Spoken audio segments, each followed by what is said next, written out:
Hello and welcome to another episode of Manifest Actual Play.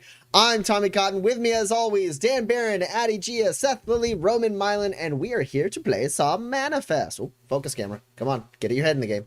All right, so before we jump into what is going to definitely be a ludicrous episode of this campaign,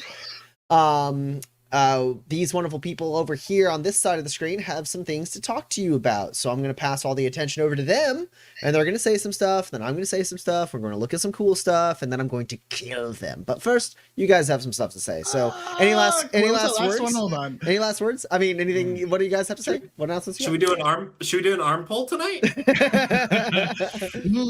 It sounds like we should do a death poll tonight. I don't know. All right, I'll take it away. I first of all just want everybody to know, despite the shirt, I am a Hufflepuff. Don't listen to Dan, whatever Dan says. Also, it is November, which means that it is Native American Heritage Month. So if you have the capacity, we are going to go ahead and bump this First Nations Development Institute. The First Nations mission is to strengthen Native American economies and to support healthy Native communities. They invest in and create institutions and models that strengthen Native asset control and support economic development. First Nations improves economic conditions for Native Americans through technical assistance and training, advocacy and policy, and direct grants in key areas. So again, if you have the capacity, you have the money, if you have anything, you can find the link that is down in our chat surely at this point by now, I'm positive, and click that and go on and follow it and do what you can. Thank you very much for listening. I'm going to pass it down to who's going to be? It's going to be Roman. Roman, what's your house? I'm a Slytherin, of course. Whoa. Yeah.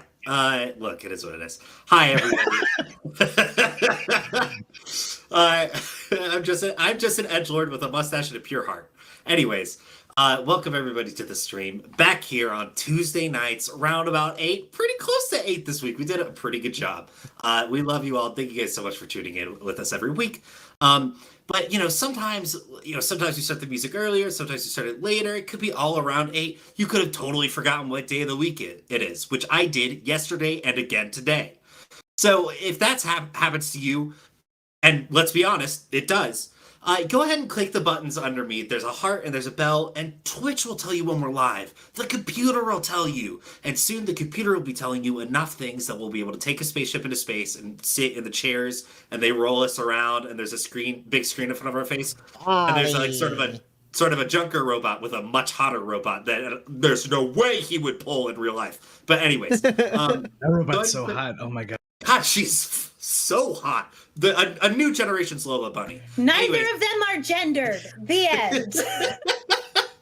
So there's 2 buttons underneath. 2 buttons underneath. That'll tell you. Let Twitch tell you when we're live. And then there's a big purple button where you can subscribe. You can give subs. All that support goes right back into the show and improving things, bringing on guest stars, making our equipment better. It's all so cool and so nice. Laura already did it because Laura is the best. And you can do it too by clicking that purple button. If you've got Amazon Prime, take some money out of Jeff Bezos' pocket. That is a civic duty in this country. And give it to us because you get a free subscription with Amazon Prime. Also, you may notice there's this bar down here that's got a bits goal on it for A Light in the Darkness radio plays. So A Light in the Darkness are the adventures of paranormal investigator Rico Kazak, who travels the Badlands in search of his lost wife. As we played the Halloween special, and if we fill this bits goal, we will be able to make these radio plays. Ryak, you absolute monster! 10,000 bits. Ryak! That's totally nuts. Y'all are the best. Ryak, you're the best. This is so nice. You're all the best. There's a bits going on there, and once we fill it up, we'll be able to start production on radio plays that will show during the breaks. They will play during the breaks of this stream. You'll be able to hear the adventures of Rico and all his friends as they go around the Badlands and get into all sorts of stuff. We're going to be putting in like sound effects, like editing, and like all this cool stuff. Make it really good for you guys. And we can start production on this as soon as the bits goal is filled. Here for Bitvember. I forget where we ended on it. We never ended on anything. We didn't do a pun for November. Novembits, right? No, there were no puns. Novembits. That was Seth's favorite. Look, guys, we'll make it a race. Donate 5,000 bits if you like Bitvember. No. I'm kidding. You guys are the best. Novembits is also the best, objectively. But you guys are the best. You guys are the wildest. We are so grateful for your support of the stream. Thank you for rocking with us every week. And I'm going to stop talking so we can get to this wild episode, and Gus can lose both of his arms and a leg. Which one? You'll have to wait and find out. Yeah, how many injury slots do you have open? I'm just curious. I don't even know how many I can get. We'll talk about it. But first, I'm going to pass it up. What? To Addie. Apparently it is Novembits. Thank you, Ryak. For another 5,000. You mad lad. Oh my god. We appreciate you so much. You're insane. Okay. That's Anyway. too fucking much. Just for a pun. You paid Just that for much the just pun. for a pun. Come on, Ryan. Oh, Ridiculous. that's wonderful. Thank you so much. Thank you so much for everybody who is here. I'm going to put this down so I don't pop it in your ears. And I am talking about very important things like the light in the darkness that Roman already talked about. That's the first thing on my list. Just kidding. Other things. Neat. We have a Patreon. And if you want to be part of the group that gets free adventures every month, as well as a behind the scenes blog post and a special channel in our Discord just for people like you, you can go to patreon.com/ it's not up yet. Oh, you need me to put it in there first. Waypoint game design. Sorry, I'm sorry I had faith in your ability to remember. Why would you ever think that I was that I prepared? was waiting for you to say it before I put it in the chat. I had 2 things on my list, but I have more to talk about. So that's exciting. Yeah, cool. And I've forgotten them all now because my flow is gone. Nope, it's totally gone. I'll have stop for you. mention updates. Patrons, stay tuned tomorrow as our November blog post heavily relates to the Gospel of the Beef, written by yours, That's right. the foremost beef expert on Manifest. Oh no. Wow, Laura. Wow, Chris. Wow, everybody. You all are amazing. Thank you again for being here. That is it. Oh yeah, and we have a YouTube channel. If you've missed past episodes, if you want to go see what was up last season when we didn't have a Roman, the balance was way off, obviously. You can go to our YouTube channel, which is something probably Waypoint Live. You have to search it. We don't. It's not like only big enough YouTube channels get like their own special URL. So you just gotta search Manifest the RPG. Yep. If you go Manifest Actual Play, as I've done many times to upload the podcast part of it, it will bring up the Season 1 playlist. Nice. Excellent. So you can do that. And also, that's it. That's all I got. I forget. I've epically failed. Thank you for being here, everybody. Good night. To Tommy, he's gonna lie to you about the economy, I think. No, I would never. Now, I do want to draw your attention really quick to these numbers in the top of everyone's little box. That shows how much grit they have. Grit is an expendable resource in Manifest the RPG that allows you to manipulate your rolls and augment things so that they can hopefully go in your favor. Now, you'll notice I, as the GM, have some. They have some. You also, as viewers, have some. It's in the bottom of the chat. We call it Viewer Grit. You accumulate that by watching our streams, and you can spend that grit to gift grit to either myself or the other players. You'll notice that it is cheaper to give grit to me because when I spend grit on them, they get grit, so it's like getting it for them at a discount, and more interesting things happen, like potentially someone loses an arm. I don't know. If you think that's a cool thing that you might want to see. It's not interesting, it's tragic. You tell me you watched WandaVision and that wasn't entertaining. So, okay. That's how that works. I do want to give another shout out to Laura and Ryak for the gifted sub, and then all of the bits. We're shoving our way through this bit goal. But I really want to get into this actual play. I want to get into the recap of what has happened thus far. Many things have happened. I see some grit is rolling in. We'll deal with that after we transport our minds to the world of Manifest by looking at the very cool character art for these 4 characters made by the extremely talented Kate May.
All right, and we're back.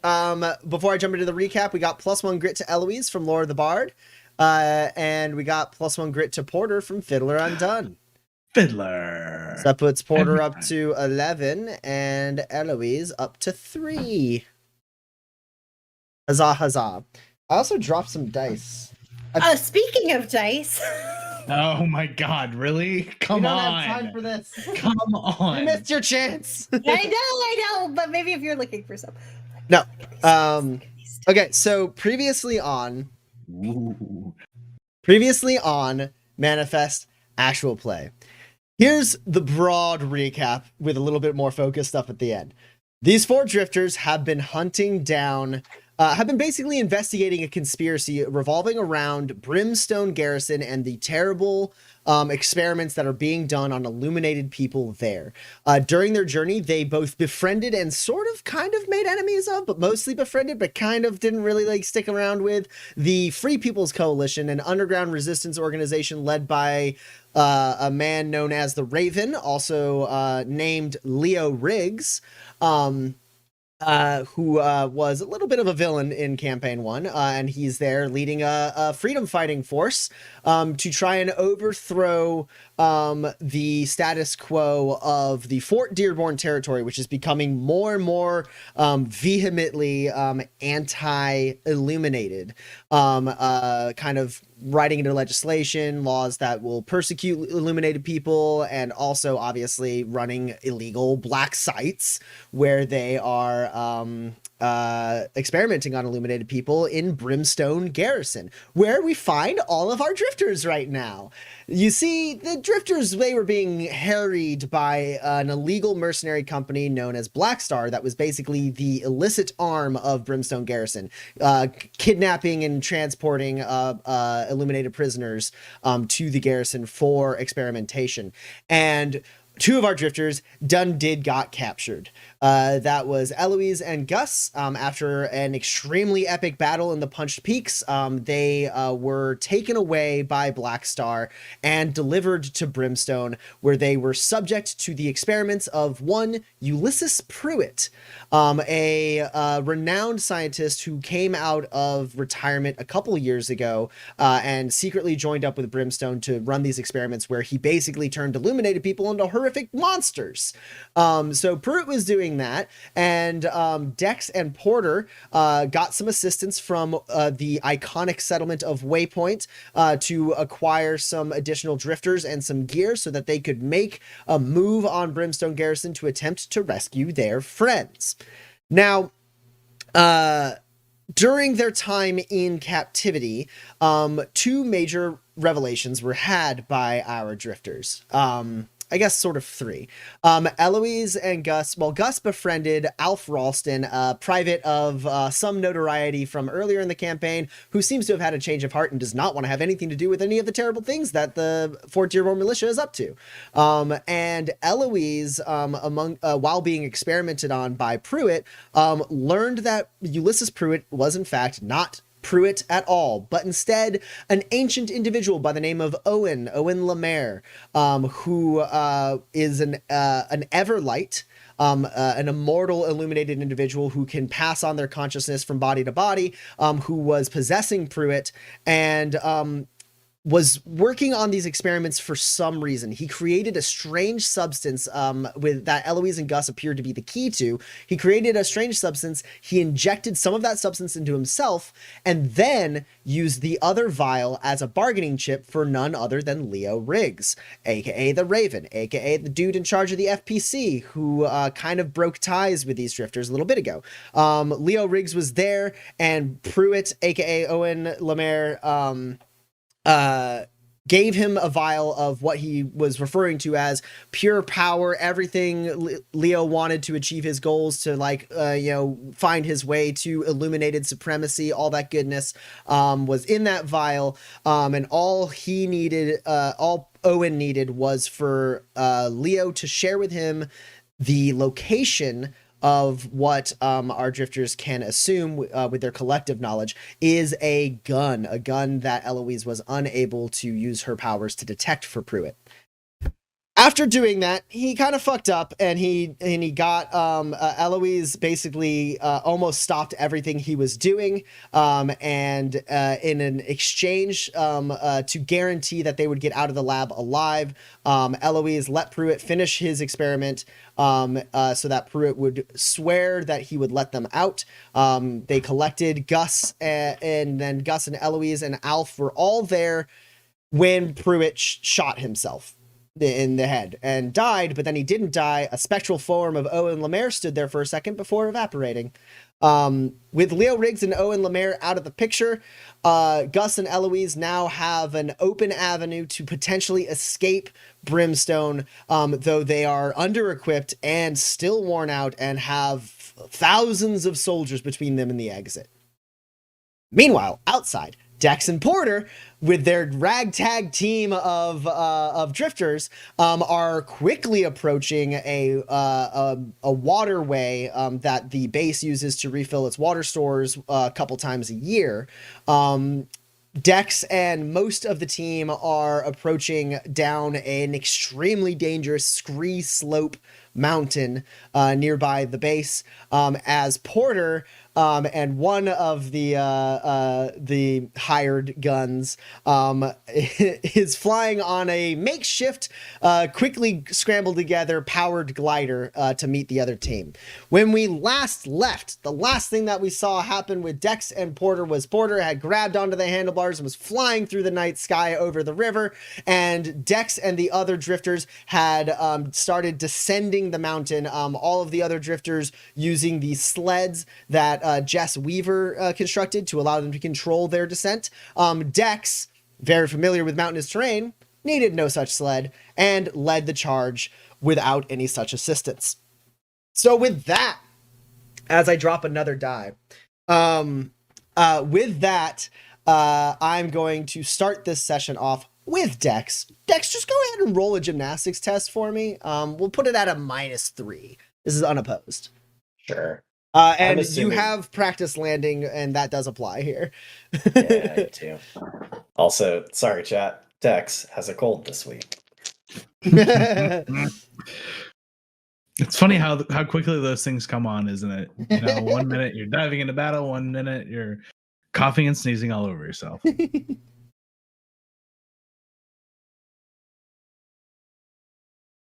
This is, without a doubt, the most insane roll I have ever rolled in my entire life. I'm about to tell you a truly shocking number of hits when I'm done rolling the dice.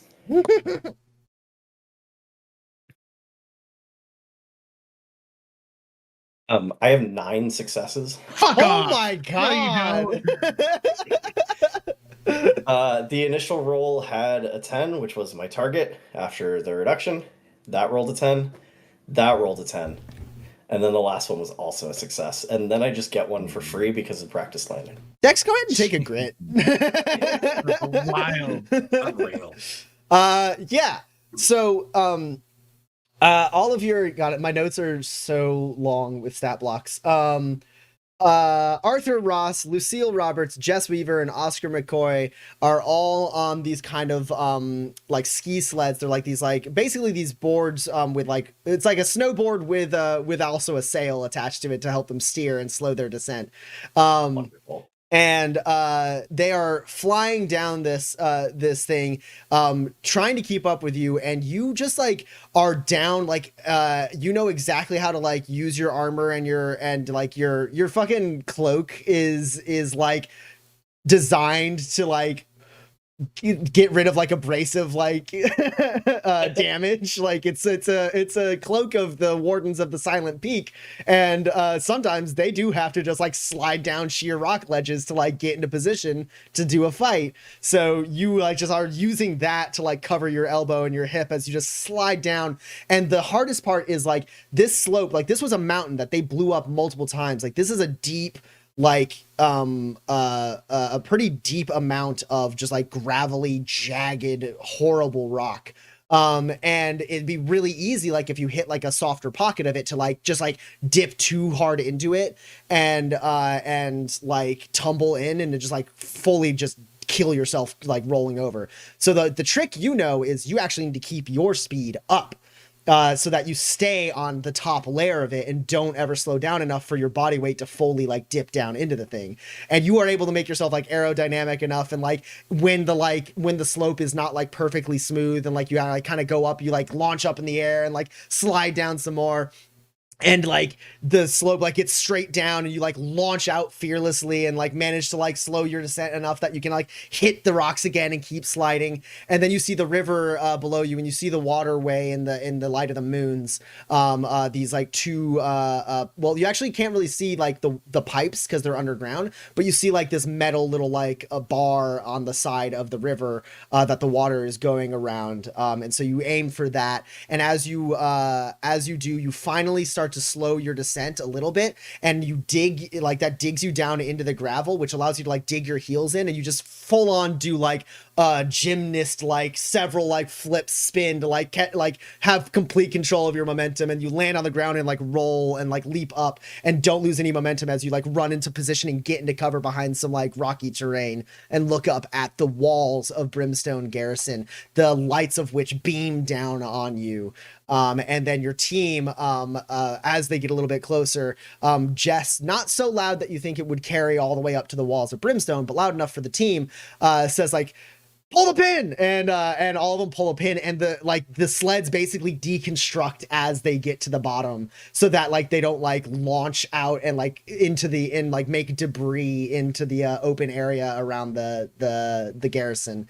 And Lucille Roberts, totally fine. Jess, who created the thing and knew what was going to happen, totally fine. Arthur Ross, he's like fine, but he tumbles a bit. He's not smooth. This dude is not very agile, and he like like hits the ground hard and rolls and like skids like nastily and like pushes himself up and like doesn't look actually very hurt. He's got like some scrapes on his face, but it doesn't seem to care about him at all. He looks cosmetically rugged. Yes. Oscar McCoy full on like beefs it. He like he trips up on his furs and like rolls in, and like he doesn't fully make it to the bottom of the scree slope. He like lands like half buried and is like, oh God, I didn't know that was what was gonna happen. And he starts like pulling himself out, and like and Arthur Ross like gets up and it's like, maybe better luck next time. He's like, I hope there ain't a next time. And they grab each other's arms and pull, and Arthur Ross like yanks him out of the gravel like he was sitting in like fucking like styrofoam popcorn kernels or something. Like it's like it was nothing. He just like pulls him right out, taps him on the back, like dust kicking up off of his furs. And then Lucille from a very nice hiding spot says, you want to get down? And they're like, oh, and they both like just scurry into position. Meanwhile, Porter, lucky for you, you're not flying this thing. You are but a passenger. So there's no test or anything for you. It is not pleasant. Parappa flies this glider really close to the mountain to stay out of like line of sight as much as possible. And like you told her where to go, and so she's heading that way, but like you're taller than she is. And like your feet, like you have to pull your feet up because like every once in a while, like you like hit your ankle really hard, like on some stone, like really early on, and you realize like, oh, this is bad. And so you're like in the fetal position, like basically doing like a permanent crunch as you're like holding up. And she flies it in, and she does a pretty rough landing, but you don't have to make a roll or anything. She put that thing together to fly for that duration, and it did exactly that. Were we in the air when Dax and his party landed? Yeah, that's part of the reason why she was able to see exactly where to go, because you kind of told her like that way up the river, and then she saw like the deconstruction of the sleds as she was flying in. Did I see any action on the ground from that? Did anybody notice them sliding down the side of the hill? You want to like keep an eye out for like the patrols in the area? Yeah. Absolutely. Go ahead and roll an observe test. I am going to give you a -2. You are a little distracted by the fact that you are trying not to break your ankles on the mountainside that you're flying by. Does clear sight help with that? Yeah. I don't know if that's a visibility penalty. So clear sight would help with visibility like penalties. Fog and yeah, stuff. yeah. I know, right. It is dark out, but the areas that you are watching are pretty well lit. Like you've already spotted these patrols, you know where they are, so there's no negatives for that. They don't stray too far from the light. Unfortunately, you guys have entered the space of the light, so now you have the chance of people on the watchtowers noticing you, and also the potential of patrols moving onto your position.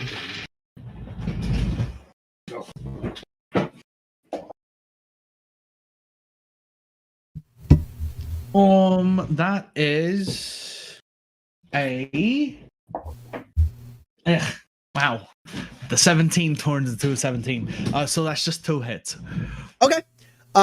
So you marked the patrols. You don't know exactly when they're going to be heading in this direction, but you are fortunate enough that none of them are necessarily that close. You can't really see what's going on the walls. They're very tall, and right. And also like the bright lights make it hard for you to like really spot people up on the walls. But as far as the patrols go, you don't see any of them immediately move to match you guys. You don't know if someone noticed it and they're going to like reposition or anything like that. You might need to keep an eye on them. But you don't see any immediate signs of an alert being raised. All right. So yeah. Oh, go ahead. We land. I land kind of hard on the ankle that I hit, and I was like, "You can pull up just a little bit next time. I know we have to stay low, but jeez." She like looks up at you and like kind of like realizes she didn't account for your height, and she goes, "Meh." And then, like, and then as she like turns, she's already breaking down this thing that like she made to like turn it back into like cubes as it like falls apart. And then she walks up. And they like is able to get kind of in position. You guys basically have there's fencing around this river that you guys are kind of like up against. There's not that much, like there's like a little bit of vegetation that you guys are using for cover. It's not great cover. You guys are pretty exposed right now.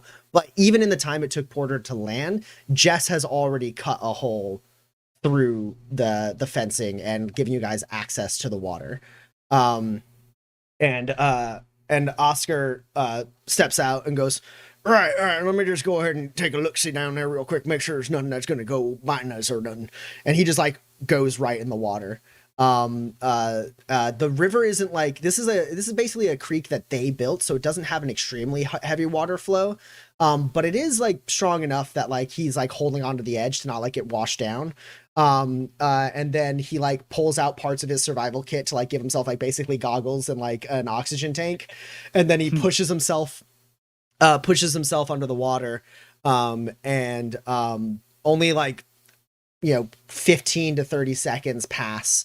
And during that 15 to 30 seconds, Parappa sits down cross-legged next to you, Dex.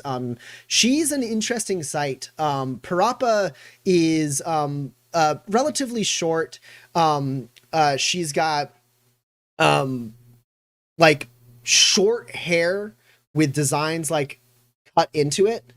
And she's wearing, she can't tell if she's got like a couple like some face paint or tattoos on her face, and she has like this mix of like traditional Malachite like clothing and armor with much more like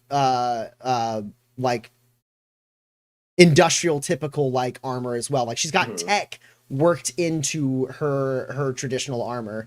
So she's got like some of the stones and beads and like tassels and markings that would indicate she is of the Malachite tribe, but her armor itself, you can tell the materials are like industrialized materials. They're not like, they're not like, she is a crafter of sorts. And she just kind of like sits down cross-legged, pulling out this kind of like shortened spear. As she like sets it down, you see it like kind of crackles with some energy as she does. And she looks around and goes, so what are we working with here? And Jess, like hearing Parappa's voice, like turns around and a smile like breaks on Parappa's face. And she goes, hey, Jess. Parappa? And Jess like kind of looks down as if she can somehow help Oscar as he like floats around underwater. This is now the only thing I care about. We're getting back together. Yeah, I reach into my pack. I pull out the excellent quality medium explosive we took from the Waypoint Armory.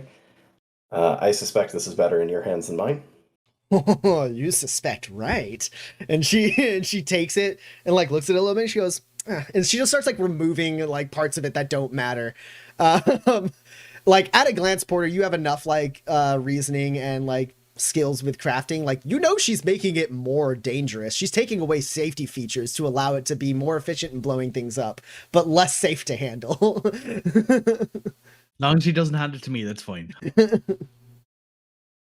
Yeah, as she starts working, I quickly fill her in on sort of like the pertinent details of what's happened so far, why we're going in here, and then I'd say, we don't have an extraction planned as yet, so if you see an opportunity, take it. At that, you notice that Oscar has set up basically netting underwater that goes from side to side, creating a space around the where the like water intake valves are. And he steps up and he's got a net full of woolly trout that he just kind of like tosses onto the thing, and he's got like his armor, it looks like it's been like put through a buzz saw.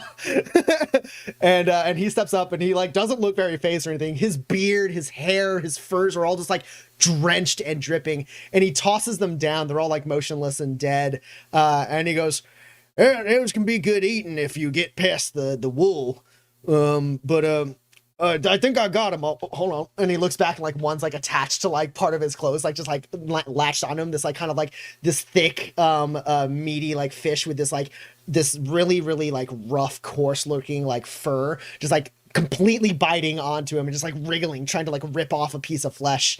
And he just like holds it by the tail while it's biting him and just goes like and like shanks it. And it lets go of him and he goes, all right. And he like holds it out to no one in particular. He just holds it out like as if he's like presenting a meal. And Jess goes, "I'll pass this. Is this okay for me to enter the water now?" And he goes, "Oh yeah, it's fine, it's fine. I mean, let me know if anything gets at your ankles." And she goes, "Great, excellent." And Parappa goes, "What do you want me to do with this?" As she holds up the bomb. We hired a bunch of experts. I trust your judgment. Right. Jess, darling, don't rush off without me. And Jess is like underwater, like swimming forward, and the two of them move up towards this tank. Parappa just really, really casually toting this bomb around like it's nothing. I do. I didn't say it necessarily in what I said. I do tell her in part of the pertinent information. The longer we're quiet, the better this goes. She does go, boring, but okay. Don't worry, it's going to get loud. All right. I mean, they got 3 sets of walls there. I can at least get us through 2 of those pretty easily. I think Dex just sort of like Dex doesn't necessarily have a response to that. He's very much in This is actually, we have not done this with the party. So this is maybe the first time Porter has seen it where like there is a clear objective, like there's a goal, there's a team of competent people, and like Dex's role in this in the past has very much just been like, I know what I'm doing, I know that I'm good at it, I just need to trust that the people around me will do it. And like she's carrying around a bomb that Dex doesn't understand, and that's fine. So Jess and Parappa get to work underwater on the intake valve. Meanwhile, Arthur's sitting there like holding the woolly trout and like wondering what to do with it. And Oscar goes, "Don't bite it. It's going to be real bad. You don't want to eat it. You gotta cook them right." and then Arthur just kind of like tosses it onto the pile of the rest of them. And he goes, "Right. Well, I suppose we should get in the water. It's the most cover we got." Just avoid being seen, and then so Jess and Parappa, they're trying to get inside the water tank, correct? Yeah.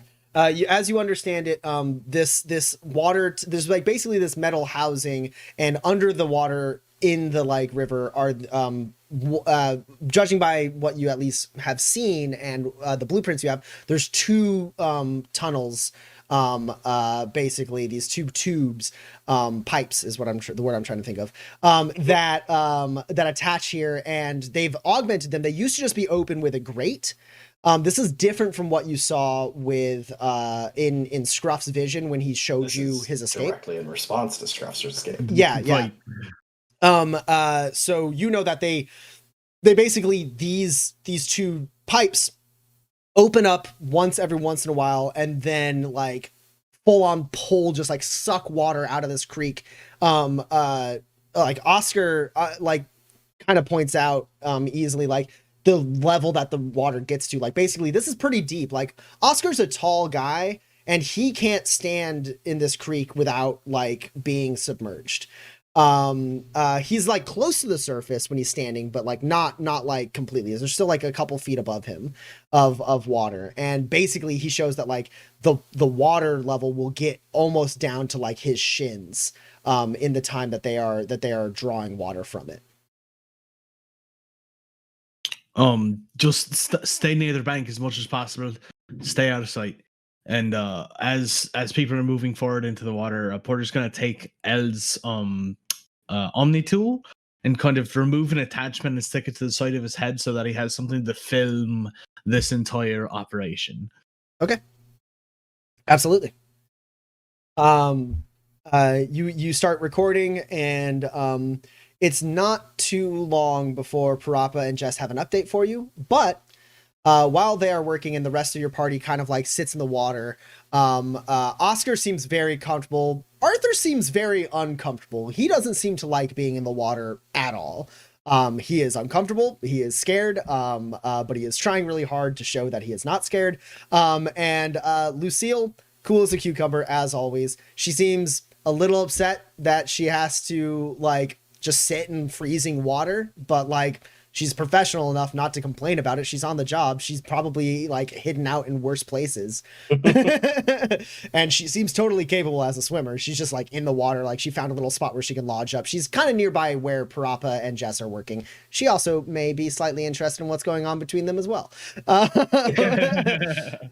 So your team is in the water now. The water coursing through, not so frigid or rough that it is a hazard, especially because Oscar took care of all the woolly trout that would be eating you right now. And he's like, "Oh, it's real sad. You know, this thing doesn't attach to any other water. They come in here and they think they're gonna keep moving their way down towards a larger body of water, because you know, see, actually woolly trout, a lot of people don't like them because they're a little scary. You know, big old swarm of them, they'll like take you down to the bone." Mr. McCoy, Yeah. take it down two levels. If Show comes by, they're here, yeah. But, okay, and he like lowers himself in the water a little bit. No. That's That's fine. He's blocking his mouth. That does it, actually. And we will cut to Gus and Eloise. So Gus and Eloise, you just watched Ulysses Pruitt shoot himself in the head and then become the ghost of a man long dead who said, "This is new," before disappearing from sight. You did say that you were starting to ransack the lab for any materials. While you're doing that, you do see that Alf goes directly to Pruitt's body, collects what looks like an LRC tag, and then also the remote to your collars, which he presses a button on and the collars pop off.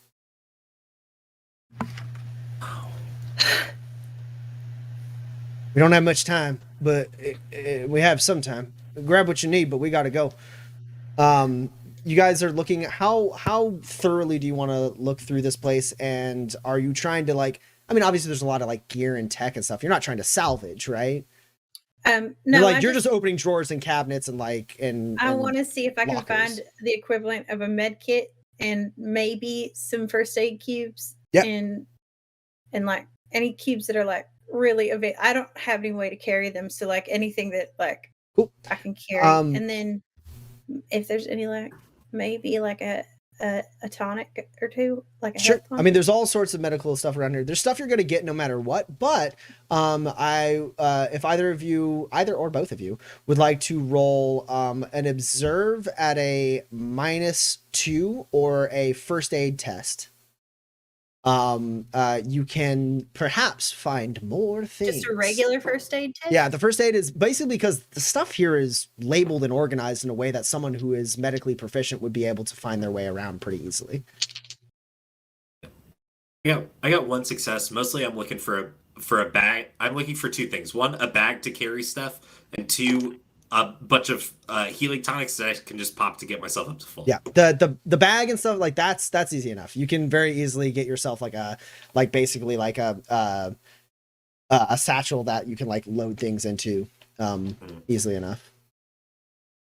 Eloise? I rolled first aid. I got 2 hits. Okay. So this is what y'all find. You find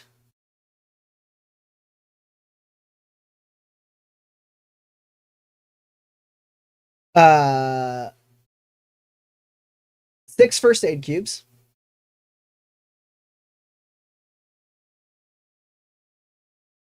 Okay.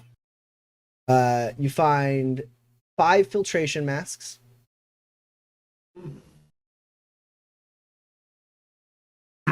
Two cryo capsules.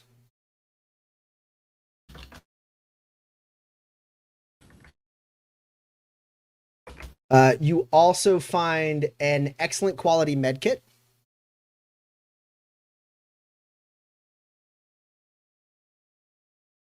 And then you find the following tonics. There's quite a few of them.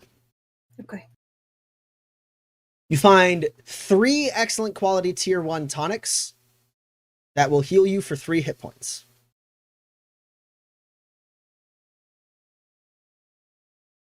You find 2 excellent quality tier 1 tonics that have the antitoxin property.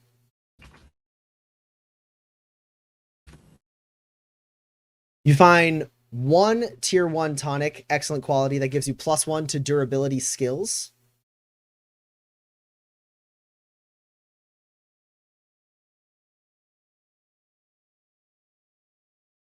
You find 2 tier 2 tonics, excellent quality, that give you 6 hit points. And the side effect of which is migraine. Labeled. Let's consider it, honestly. And then I need you to decide, Eloise. There's a point that seems inconsequential to you. As you are getting ready to go, it's too much time has passed, right? You gotta get moving. You've taken too much time looking around for things. So I need you to decide. There's a point where you're like, just one more. I'm gonna open up one more thing, and there's a cabinet on your left, and there's a cabinet on your right. You open the left one or the right one?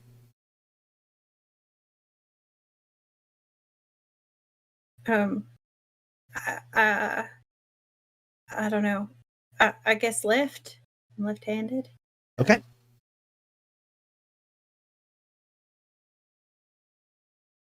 You find a tier 2 tonic, excellent quality. It gives you +1 to your insight attribute. Oh. Oh, You find a tier 2 tonic, excellent quality, that gives you +2 to your insight skills. Okay. And that is it. Any side effects on those that are labeled? Yes. The side effect on the attribute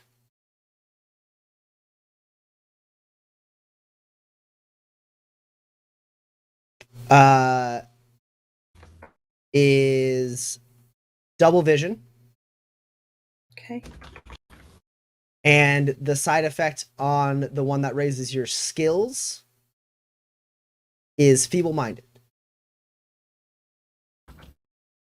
Okay. Okay. And then I find like a satchel or something to put all this Yeah, stuff you guys in? have you have like basically a strap with like, I mean, the med kit itself like comes like in a carrying satchel, and then you can Sure. like fill up those tonics amidst the two of you. And then you exit with one cabinet left unopened.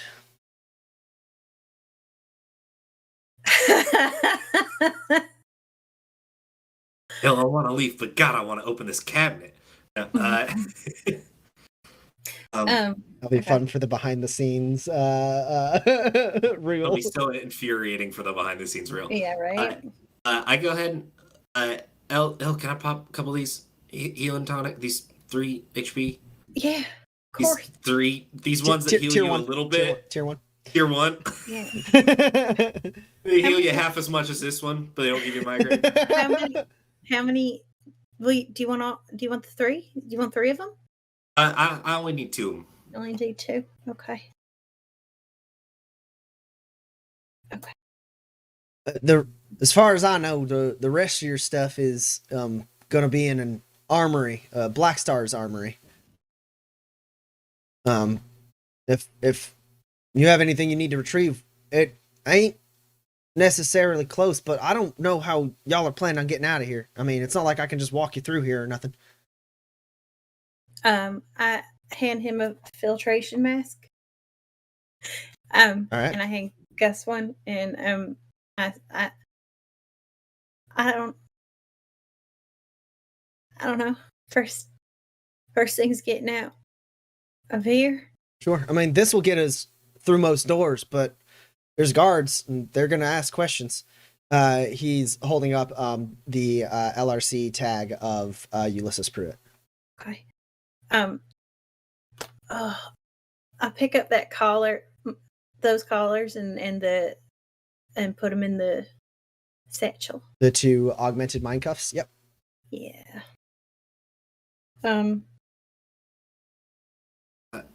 I don't know, Elle. Do we need to get her? Is there anything in the stuff that we need? In the armory? I don't know. I don't know what we do after we get out of here. I think, I don't know. I think maybe if we don't really have another heading, I don't even know what this place looks like. Well, I mean, I do. It's big, but it's basically split into sector designations. There's A through I, east to west, and 1 through 8, north to south. Right now, we're in sector F6. I know the way out of this facility. It's a pretty big facility, but it ain't as big as the whole base. But the exit of this facility is E5. So we got to go east and north. Is there any The armory's H7. It's by one of the towers if you're planning on exiting over the walls, but otherwise we got to go all the way up north to E5 or sorry E1, and that's the front gate. And honestly, I can't imagine us getting out of there. There's a helicopter at the top of the towers. Oh yeah, Elle, you can fly that. Yeah. You said Yeah. friends was coming. Do you have where are they at? They have an exit strategy? Those towers are pretty heavily defended, but if we can get past the armory and an H7, it's right there with the south west tower or southeast tower. They're around here somewhere, and if they're making a play, then maybe they'll distract them a little bit, or they'll sort of split their bunch. We can go to the armory and get our stuff. Oh, do you think the filament's in there, Elle? Might be. You talking Fawcett's gun? That's real. I heard about it. I ain't seen it. Oh, it's quite It real. is extremely real. Jesus. Felt pretty real. Well, I mean, it's so Black Star's got 2 barracks there. It's storage that's been repurposed for barracks for them since they ain't legit. But there's an armory there that is where I think they stashed the stuff they got from their campaign against y'all in the peaks. Yeah, let's go run by, get our stuff. Get the filament. Oh dang, we gotta get those Legion guns, right? Take those? They did. Dang it. Alright, well that's a promise, so that sinks it. We gotta go. Hey, look, here's the thing. We're gonna go to the armory, gonna go up in the tower. Elle, you're gonna fly us out of here in a chopper. The boy's gonna be alright. Maybe we'll find him on the way. Alf, you're getting out of here. Elle, you're getting out of here. I'm getting out of here. We got this, alright? Okay. I can get us probably to the first airlock out of here, but we're gonna have to move slow. But I think I know how to get us there. There's gonna be some guards there though. They're not gonna. I don't have the clearance to take you out. Well, then we might have to take them out. Alf, you alright? I want out, sir. I'll get you out, bud. I ain't killing none of these folks. You do what you gotta do. All right.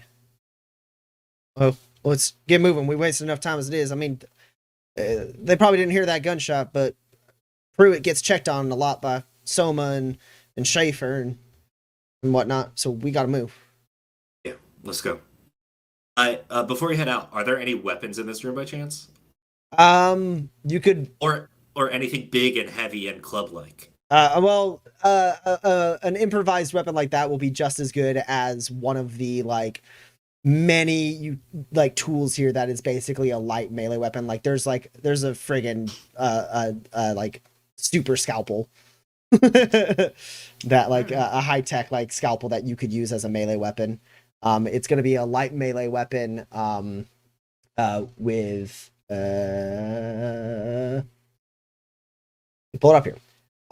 That's going to be 2 power, 4 accuracy, and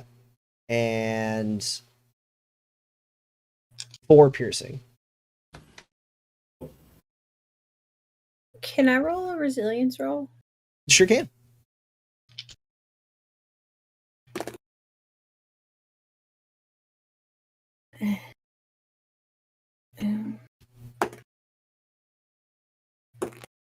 So what do I get on every hit? Every success gives you 1 hit point back. Do I get any shine back? You do get shine back on your resilience roll. Yeah. Every success also gives you an additional shine. Okay.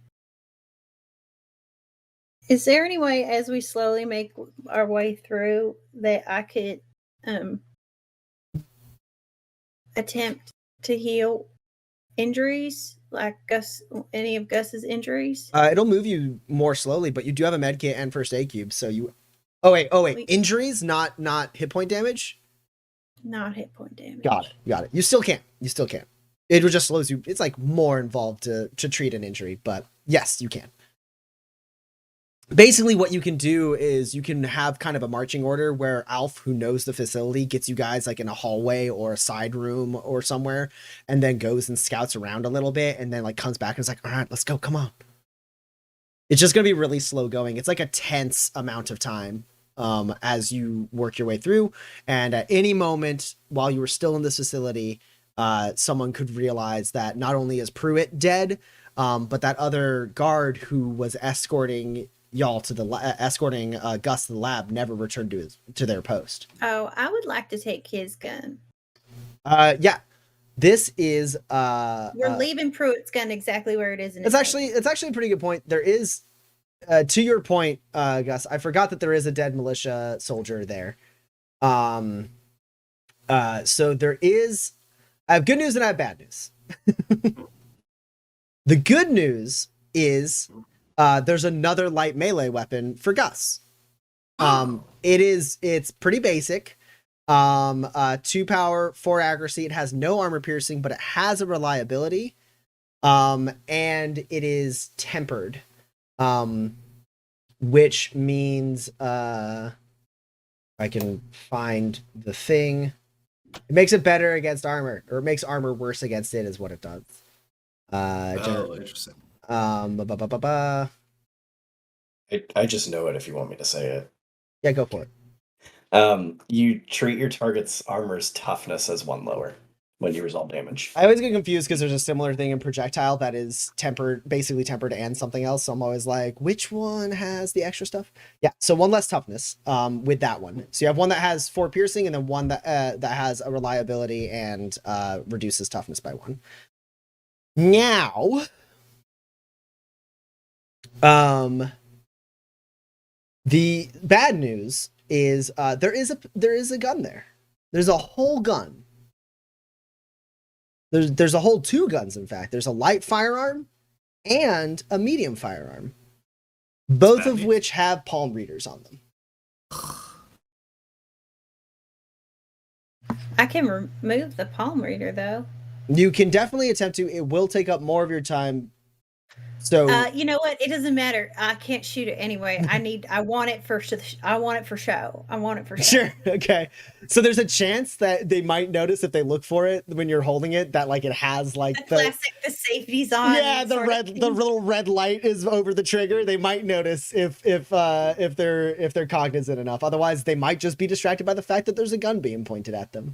Yeah, sure. So you grab the pistol and the rifle, and as you like touch it, like it goes like and like you look down, you see the little like red light above the trigger that lets you know that basically the trigger and firing pin are both disengaged from the gun until the palm reader is either removed or given a good read.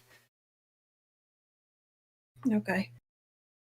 And then I see I got +1 grit to Eloise from Bua. Thank you, Bua. And also, that's not Eloise. That puts Eloise up to 4. And then I can't help but notice, but or Crema Bled gave +1 grit to the GM. Thank you, Orky. Saying this should hopefully be interesting. Is this a betrayal I will not soon forget? Okay. So yeah, Eloise, if you want to slow your progress out of the facility by treating injuries, go ahead and do so. Gus, how many injuries do you have still? I'm definitely. I feel compromised, if I'm being honest with myself. But I also feel shaken twice. That's so bad. Okay. Yeah, I think I slow us down a little bit to treat the shaken, I guess. Okay. Go ahead and roll first aid. Meanwhile, we're gonna cut back to Dax and Porter. Jess and Pirappa are making good progress, though every time they surface to confer notes, there's a little bit of heat in their words as they do. Where Jess goes, no, of course you would say that. You didn't even notice that they had pressure sensors. You cannot do an explosion like that. Listen, you find a way to get everyone in there without the vacuum triggering. I will go ahead and pass by the sensors, and then maybe I go down the left tube and you go down the right tube. And Parappa goes, well, I mean, honestly, it probably makes the most sense for the entire team to move up the same tube. And she goes, no, I think it would be safer if we split. And then went down underwater. Can I assist them in their research? Yeah. I don't know if there's much that I can do behind holding a flashlight, but pointing things out might be helpful. You can roll either machinery to help Parappa or technology to help Jess. It's the same thing, so. Well, it depends on who you're helping. Right. Either way, it's going to be at a -3 because they are underwater in a fast-moving creek, working on extremely advanced machinery. You said -3, right? Yep. God. It's all right. It's only 120 so far. So, Okay. Lovely. Oh no, I thought it was an 8, not a 3. It was fine. So that's just 2 successes then. Okay.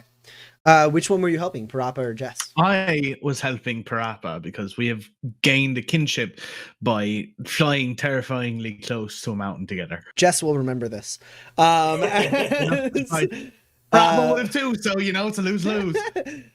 Jess sees you working with stuff that you don't quite get. There's it's not there's no electrical panel.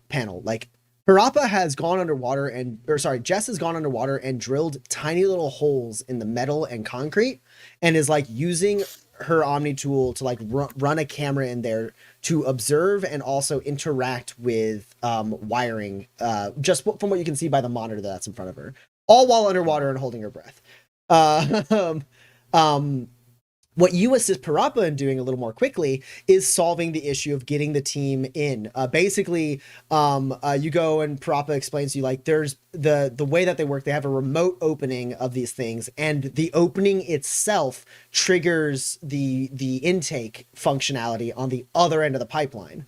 And if you were to use that, you'd all go in with the water, drowning your way up quickly and violently sucked up through 2,000 feet of pipe, and then probably shot into a tank that would probably not have she's assuming she is working under the assumption that there's going to be grates to filter debris along the way. She's that's death. So let's not try to do that.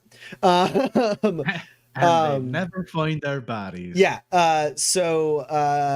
What she is trying to do is disable that, and then also make it so that just by the functionality of there being an opening for the water to go in, that water doesn't just follow all of you in, and make it like that much harder, because there could be sensors down the tubes that would potentially let them know that there was a water leak or anything like that. Like she's not 100% confident, so she wants to make sure she figures that out.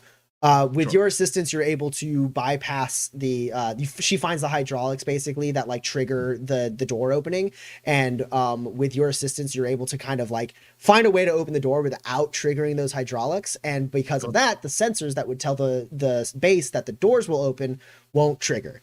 And then basically she's like, okay, I can just remove the gate now. I can just take this away. And she pulls out some like thermite paste and starts like getting ready to like just like full on breach this thing. But then the other thing that the two of you work on is effectively an additional, more flexible tubing. She gives you like the design idea for it, and then you just do this.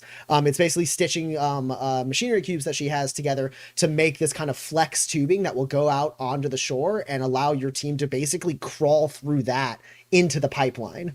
So that no water follows you in and you're able to enter fully.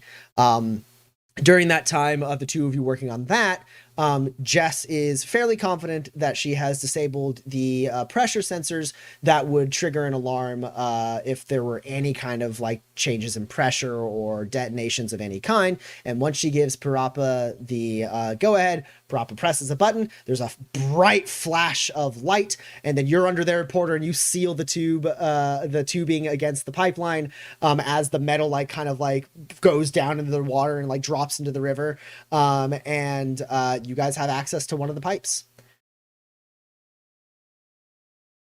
I think we send Lucille in first, right? Yeah. I think Lucille goes in first with me right behind her. Parappa. Also, quick question. Yeah. Arthur Ross showed up with like a bag of weapons, right? Yes. So there doesn't, based on looking at him and being around him, there doesn't seem to be much reason to hand him this heavy melee I got from the Waypoint Armory that's for Gus. Probably not. But if you do, what you do see is he knows he's about to have to like basically like army crawl his way through a confined pipe for thousands of feet. He is already rearranging his gear into a almost like a duffel bag that he is attaching to his ankle to drag behind him. He's like, I'll take up the rear. Great. So if you want to put that gear with his, he'll take it. But yeah, I think I put basically like the shield and the heavy armor and the heavy melee that are to like basically throw at Gus and Eloise as soon as we find them in his pack, because he is much more equipped to carry it through. Cool.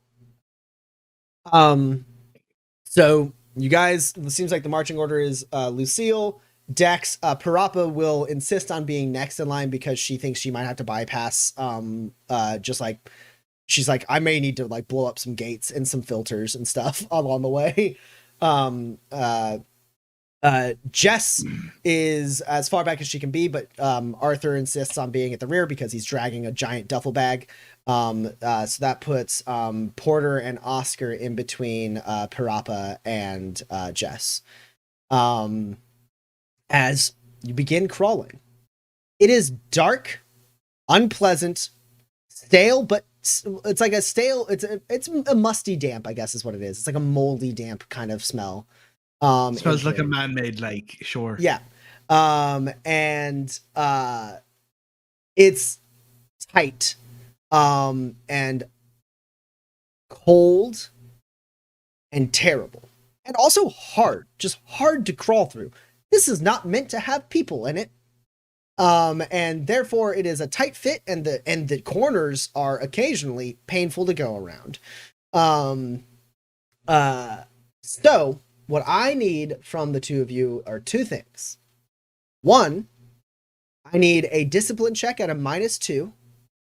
As basically crammed in with the sounds of water flowing behind you and the creaking of metal around you, and no space to turn or really move around with people in front of you and people behind you in this dark, like even with whatever lights you might have from people's survival kits or Dex's night vision goggles and whatnot, it's still dark and with like no sight lines. Tubing that goes on for thousands of miles, but you don't know what's ahead and what is at the end. This is very different from, I mean, it's pretty different from what Scruff went through. It seems like they rebuilt this pipeline. It's psychologically very taxing. So I need a discipline check at a -2 from the two of you. It's one success reporter. Okay. One more than I was expecting. That's 4 successes. Cool. Show off. Dex, you're fine. The only way out is through. Yep. You are unfazed completely. Porter, you are going to be at a -1 to all of the tests that you have to roll while in this waterway. Good.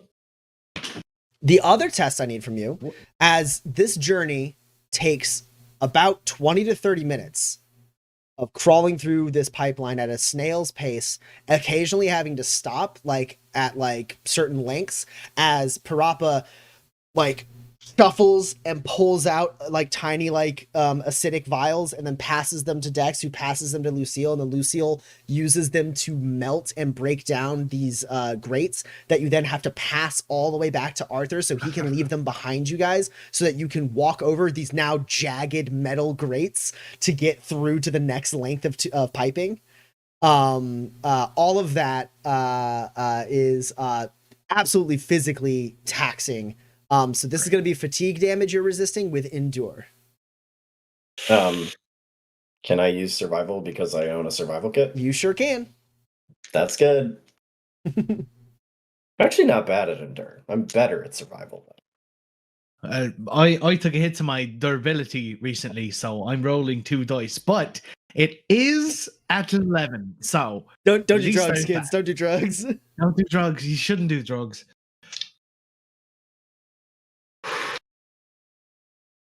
Oh, you know what? Give me that check mark because I do have liability on this. Hey. That's 4 successes again. Uh, I roll at a 14 with 2 reliability. I'm extremely good at these 2 things I've been asked to do right now. Dex, this is you're just full on in control of your mind and body. You are not feeling the weight of the matter at hand. It is just a thing that you are. It is a current state of being, and you know that it will be over eventually, and you know that you'll survive it. And then on top of that, the same applies to the discomfort and aching of your body as you move through this hard metal, bumpy tubing. And you've also you've worked up some calluses on your joints and elbows and knees as you've had to traverse horrible mountainous caves and stuff in your training. So this is fine. You are just mind over mattering the hell out of this. I think a significant part of the training in the wilderness survival portion on the peak is being able to recognize what is uncomfortable and what is dangerous, and block out what is uncomfortable to focus on what is dangerous. Exactly. Yeah. That's impressive. Porter has no such training, unfortunately. I was going to spend 5 grit just to get more than 1 success. I decided I might as well just keep the grit and take the 1 success and take whatever Tammy throws at me, because I forgot that I had the -1. It's fine. It's fine. It's fine. Okay. Well, it's gonna be 2 hit point damage that you take. Fine. All right. This is fine.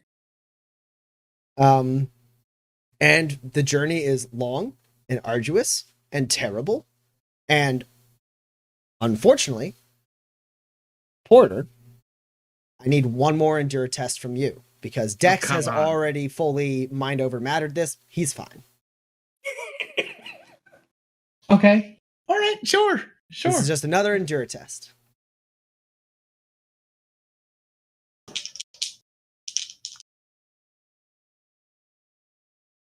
That's an 18 and a 19. Give me that re-roll. And there's my 1, so that's 1 success again. Okay. I think this one I am gonna spend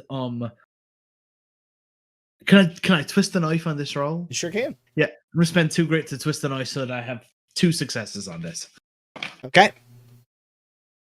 So you take no additional damage as you it sucks. You're very uncomfortable. You're very pained. Everything is really bad. This is taking a long time. It's 30 minutes of being completely constricted and moving inches at a time without really the ability to like change your positioning or what you are doing. It's just 30 minutes of like grueling like physical like agony and discomfort. So what do you draw on every time? Okay. I'm sorry, what was your question? I was going to ask what you were drawing on to actually get through this last leg of it, as your elbows and knees and like hands, like you're now like your hands hurt with the cold, and like your elbows and knees like are bruised badly. Yeah, not only that, I feel like every time I crawl over one of these freaking grate things, it catches on some part of my clothing, and it's I have to undo the thing, take a pause, unwrap the thing, unless it rips my clothes and then my armor goes flying off. I think every time that happens, it's just a visualization of what's keeping me from my friends, right? Like so many snags and struggles have kept me from getting them back, and from getting Eloise to stop fucking sacrificing herself, and to keep Gus safe in spite of his better nature. And so it's just a visualization of like the things that are pulling me back. So every time it happens, I have to take a deep breath, unwrap the thing that is caught on this fucking grate, and just move forward.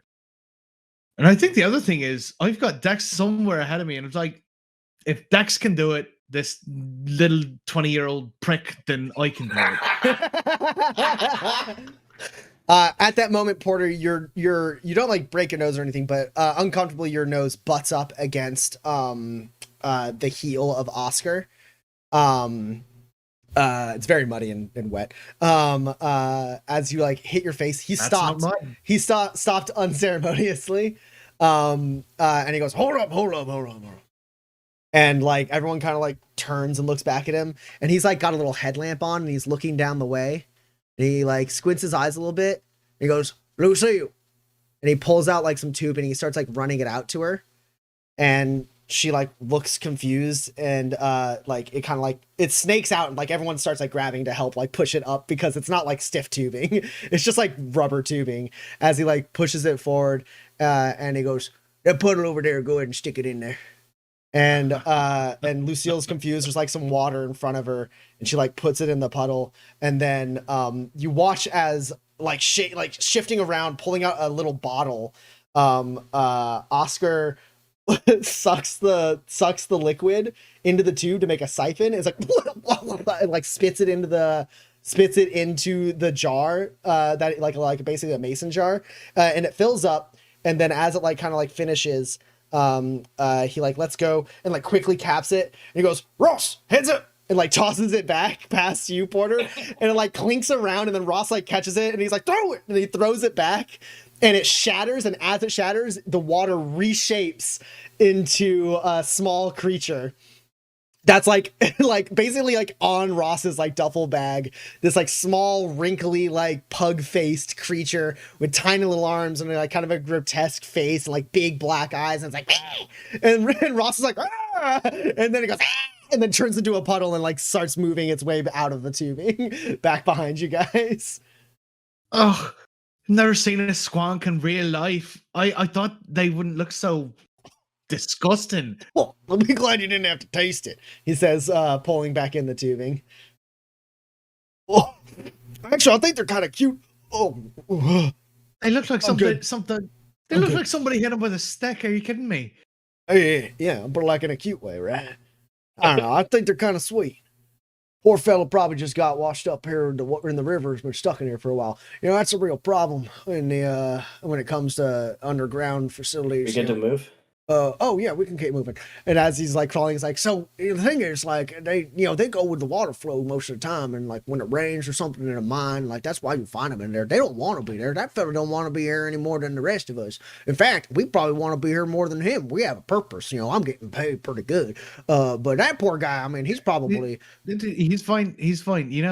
Thanks for sending him back. You're a real true environmentalist, McCoy. But we're getting close to the entrance. I need you to focus. Sure. I just hope the guy finds a tube and realizes he He'll has be a way fine. out on the shore. I'm a word for a guy. And you guys continue on your way, having avoided a squonk attack on the way. Thank God. And eventually, after a significant amount of time, you make your way towards. You can hear the whirring of machinery, and occasionally, like maybe some footsteps or some voices amongst that machinery. And so Lucille slows her pace a little bit, looks back and goes, "You want me to go on ahead? Y'all wait here for a moment." Yep. Take a Be look. safe. All right. You notice that like Lucille moves through this place like nothing. She's just like she's a sneaky snake as she makes her way up the pipe and out of sight, and returns in a minute and goes, "All right, well, there's a little runoff here. I think if we have a little bit more of that paste, we can use that as our exit. It seems like we're in some kind of water treatment facility." Okay. This is our way in. And then she leads you up to said basically there's like it's not like an open grate with like bars. It's like she could tell that it was basically it's a panel that if the pressure built up too much, it would be a spill off for the pipe. And so with the assistance of Pirapa, she is able to quietly basically break that open and like lift it up and latch it open, so you guys can kind of slide your way out of the tubing, out of the pipe. I am going to cut back to Eloise and Gus real quick. Now, Eloise, how many injuries of Gus's did you want to try and treat? One, I guess. Okay. I don't want to slow us down too much, but like mechanically, I know it's important to have at least one free injury slot. So one. I did roll it though. Yeah. Unless there were additional modifiers. Nope. Okay. Then I got 3 successes, which I think does treat his tier 2 injury. Yep. I only have 1 rest remaining, so I mean, yeah, that's that one rest goes away. yeah. Yeah. Yeah. She would have been able to do it even if you hadn't rested. Yeah. So you you recover that injury. Eloise, did you want to try and treat any more? Like basically you have multiple instances as you're like it's however slow you want Alf's extraction to be. I don't know. We might have a little bit of time while they're trying to get in and stuff. Okay. We might be all right for 1 or maybe 2 more. Okay. If that's all right. Yeah. And I will try again. I'm on the other what did he have? The shaken one? Yeah. Another shaken? Yeah. Okay. I got shaken and compromised. My targets are not very high, but that's okay. Oh no, I don't know if I did it. I only have 2 successes. I think he had rest on that one as well, right? I have rest on all of them. Yeah, There's yeah. only So- 1 left on all of them. Yep. Cool. So you do it. Okay. Should I go for the last one too, Gus? Yeah, might as well. Okay. By the way, do you want any of these insight tonics, El? Oh, I'm tapped out for the day. So you should. Do you think this big one would give you some shine back? I don't know. It would only give me one like a little tiny bit. So, oh boy. I mean, is that how that? Yeah, if you raise your insight attribute with a tonic, you gain 2 additional shine. Your maximum shine goes up by 2. You don't gain another insight power by using that tonic, but you do get the shine bonuses that are a part of having that attribute higher.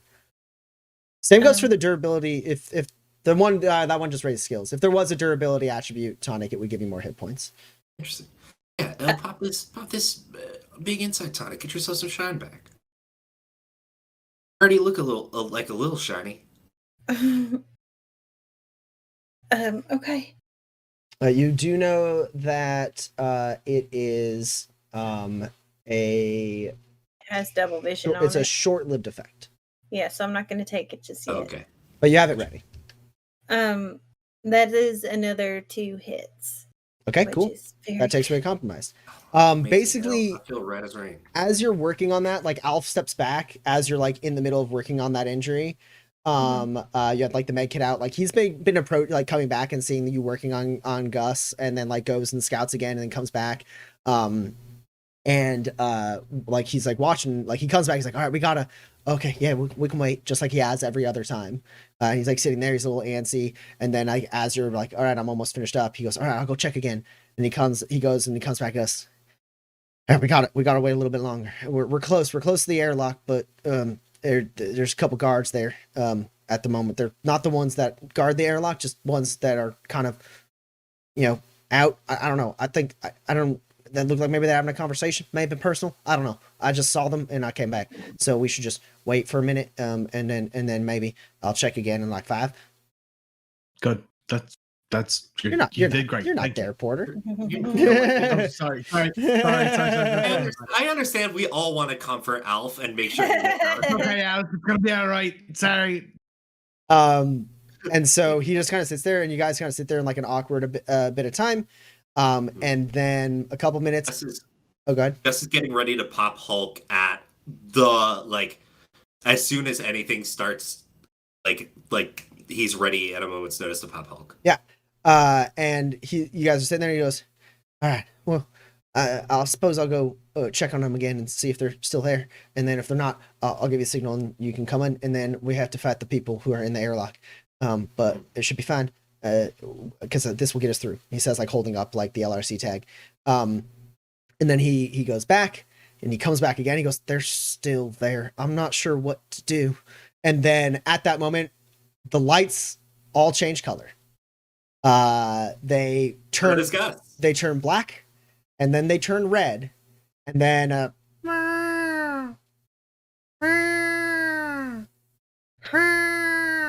alarm now starts. you get it out.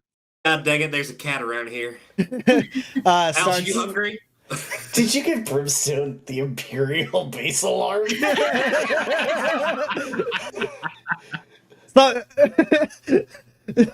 Fucking in the like coming out of the pipe, Arthur's like, that's not military official.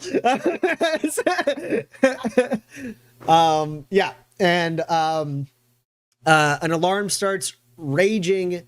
It is very loud where Gus and Eloise are. It is not in the water treatment facility where Dex and Porter and the other drifters are, but it is audible from there. And there's definitely already, you can hear people like shouting and being like, this is drill, like amongst the area.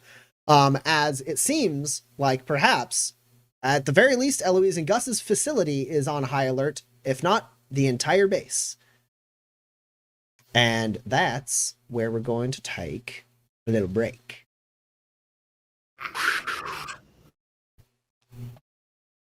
We will be back. I got 9:42 on the clock.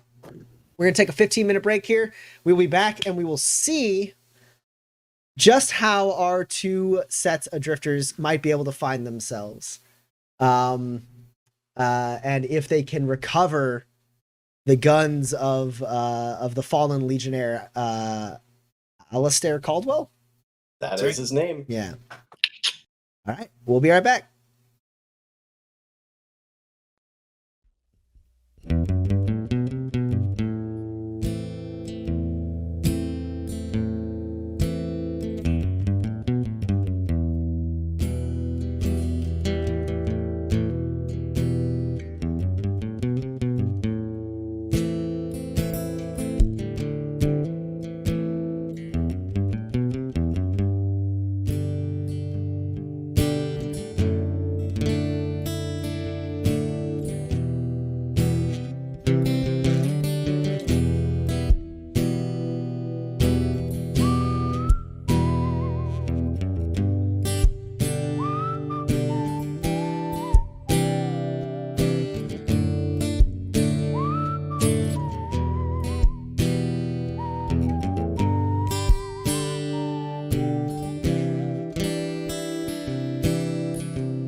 We are back. Those of you who are just now joining us, Eloise and Gus are almost out of the facility that they're being held in, which is a small portion of the massive military base that they are still inside. In another part of the massive military base, Dex and Porter and a few drifters that they've hired have exited a very uncomfortable water intake pipeline and are in a water treatment facility, and they hear the alarms that are sounding over at Eloise and Gus Gus's facility, because Eloise and Gus did leave a couple dead bodies behind them that they didn't kill, but they did leave them behind, and they got founded, and now You guys, thanks for rescuing us. Now we gotta get these dead bodies out of here. So an alarm has been sounded. Eloise and Gus are near the exit to the facility, and unfortunately, they have to fight some guards along the way. So what we're going to do now is we are going to roll an alarming amount of initiative. I know that there was some stuff that people were saying they were getting ready to do, like Gus, you were going to use some of your illuminated powers, so you can use those. If anyone was going to like pop tonics before initiative was rolled, or like load up a specific type of weapon, that even though that doesn't really take any time, like whatever, if there was like a quick little thing someone wanted to do before initiative got rolled. Otherwise, we're going to ensure structured time, as the base is now on alert that something has happened, as a voice rings out over multiple speakers throughout the base, saying,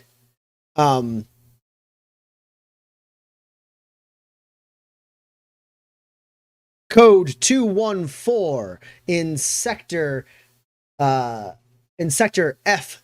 code 214 in sector F6. This is not a drill. Lockdown protocol initiated. Lockdown to your stations. Code 214 in sector F6. And just keeps repeating. That's where we are. Yep. That's also my area code, so that's fun. Ross, any insight into what a 214 is? Arthur goes, I mean, someone really important died. And F6, I mean, you said we're in the water treatment facility? That's not too far from us. We're probably, if I was going to make a guess, we'd be at, I have it written down here, C6. So we just gotta go east a little bit. I guess that's as good a place to head as any. It's probably them, right, Dex? Yeah, I mean, 214 is like high command. Like someone very important is dead. I mean, like the colonel could be dead for all I know. Oh, well, that'd take care of a huge problem for us. It would surprise the hell out of me if a different thing was the cause of this. Let's all roll initiative. And before initiative is rolled, you get +1 grit to Eloise from the Pack Walk, and +1 grit to Eloise from Argitlam. Pack Walk putting out some emotes, and Argitlam saying a little help for guard fighting. Did Elle get that third grit from earlier too? What third grit? No. Yeah, there was I one started more. with 2 today, and I've got, and then Laura gave me one at the beginning. Yeah, There's one more. You have 6 right now. Oh, I have 6? Yeah. How do I have 6? That's so many. I don't remember who it was from. Thank you. And my chat restarted, but Yeah, I have a queue. It all gets mixed up. I'll still get my dice arranged. I rolled my somatic Now test. I feel like I have to Whenever- take that insight tonic and then die afterwards. don't do that. Come on. I tell you about it before before rolling initiative. What is the question? No. I've rolled my somatics test for Hulk. Should I tell you now? Yeah. Tell me what it is. What you get? I got 6 successes. Oh, so that's the maximum, right? Wow. So that's what +3 is a long lasting or something like that? It's above the maximum. I was wondering if I get any bonuses for 2 above the maximum. No, you're just very, very cool. I mean, that's fun and all, I guess. Boy. I did have to spend 2 grit in order to make that happen. Oh, okay. Yes, give me grit. Yes, good. I am also going to spend 2 grit to play to the gallery, not because I failed, but because I want these 10s to explode. Ooh, yeah. If you have multiple things that will explode, definitely worth it. I'm also gonna spend 2 grit to play the gallery. To count this 8 on my initiative test. Whoop. Oh, I just rolled a 7. That still explodes. Heck yeah. I might actually do good on initiative without 6 cents. What? That's another 7. Guys, this grid is the best grid I've ever spent. That's a 2. That still counts. Oh yeah. That's like the best I've ever rolled on initiative. Now, everyone, just prepare yourself mentally for the stupid high number Tommy's gonna say because Henry Fawcett is here. He doesn't know it's for him yet. He's not. What's for him? We saw. We were there in the mountains. We all saw. But no, I mean, like maybe Henry Fawcett's like, nah, I don't care about that because I'm not official military. Nah. Maybe he's just taking a nap and is not yet awake enough to roll initiative. I would love that. That's probably it. That's probably it. But what if he couldn't ever be surprised? He would still be asleep, and that matters. And what if I shoot the moon for he is currently using the bathroom? You can't be surprised, but he's still got to pull up his pants. He's so sick. He just started, and his stomach He has spent been all that awful time in this the rain, standing in the rain. week. Mhm.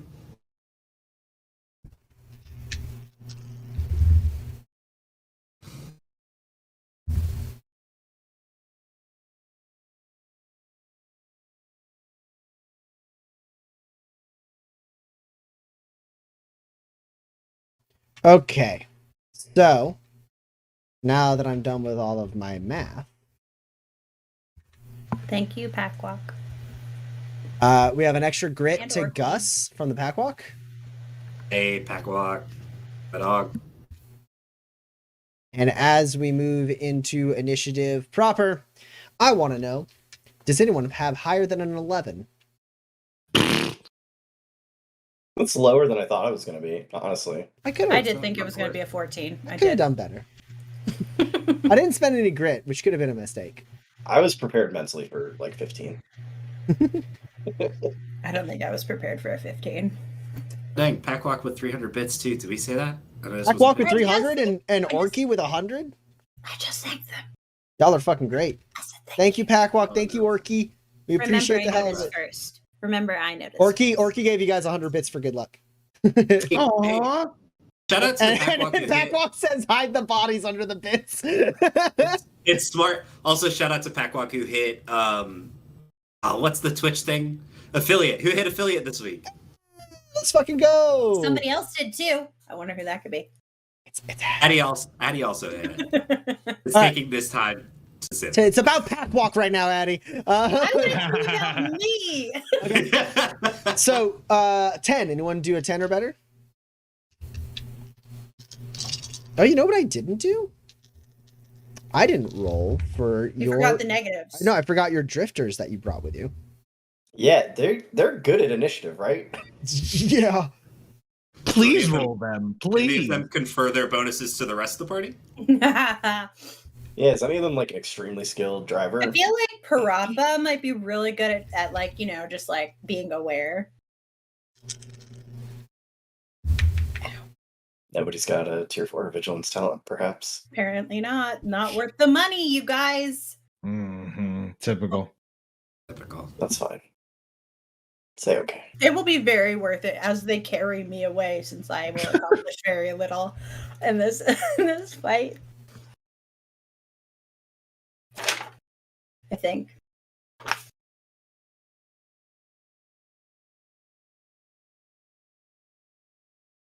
Okay. There's I could Yeah, so 10. Anyone do better than 10?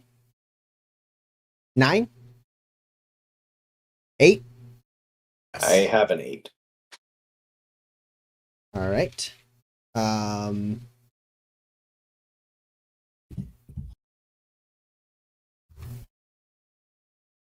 And 7? me.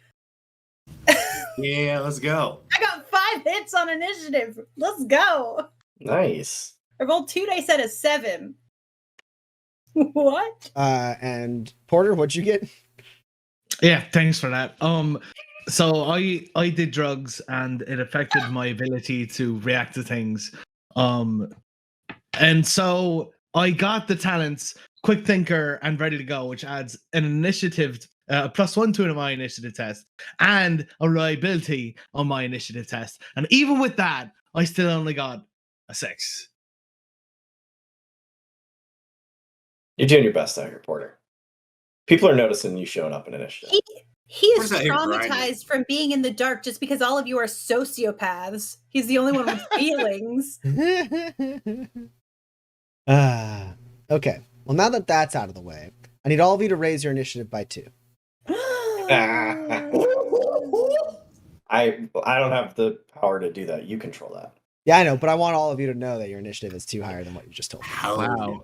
yes. Sorry, I'm going to interrupt for the solid burn from Laura the Bard. Aren't you glad you learned the initiative rules, Addie? Oh, snap. Oh, Calling you out. if I'm correct, Tommy, if that's happening, my initiative target is 1 higher. Oh yeah, it does affect your initiative target, not just your initiative in the first round, right? Yeah. But if that fucks with people's explosions, you don't have to take it. I'm going to. Okay. Cool. Also, Laura, You are what else? allowed to take it. I started at 9 now. So that puts you at 11. Gotta one up me. Sorry. One faster than Gus. Than old Gus. He's ancient Dex. He's 75. Too slow, old man.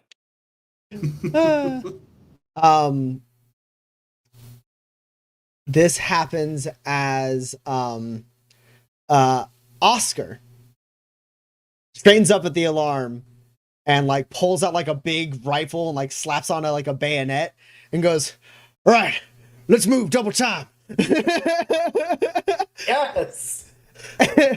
and Arthur, who's like pulling out like a giant heavy machine gun, is like, "All right." Oscar fucking McCoy. This guy reminds me of like what Kinsey would have grown into had he not turned into like a weird old like dead guy in the middle of the desert. I do like to imagine Kinsey looking down from the clouds and shaking his head and just going, "Oh, Oscar, you tickle me."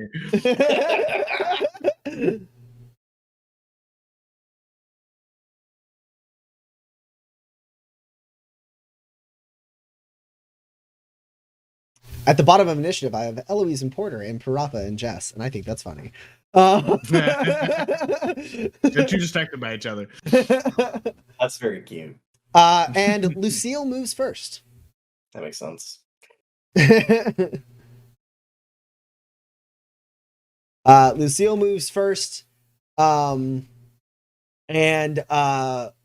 having scouted out the area, rushes up, pops a door open across the way, like basically slides under some piping and tubing, swings around like a piece of machinery, pops a door open, whips out 2 knives and just hucks them at one person, and both just like stab right into that person's back and they fall down dead.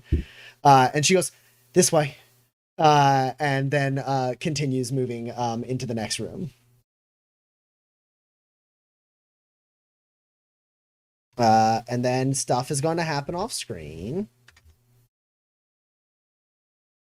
Something happens off screen. And then Arthur is like, "Don't have to tell me twice." And he runs around. He starts running and he turns back to you, Dex. And he goes, "Wait, we quiet or loud?" I don't think this is for us. The longer we can keep it that way, the further we get. And he like turns, like starts running, and you watch as he like drops his machine gun on its sling and then pulls out like basically a battle axe that like forms itself in his hand. It's like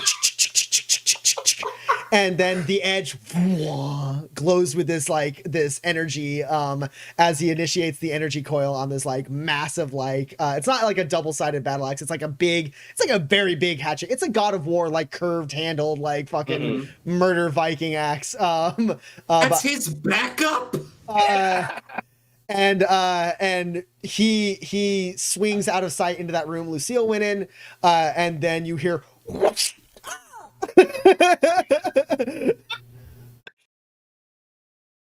That's I think Arthur. you just killed a squonk, y'all.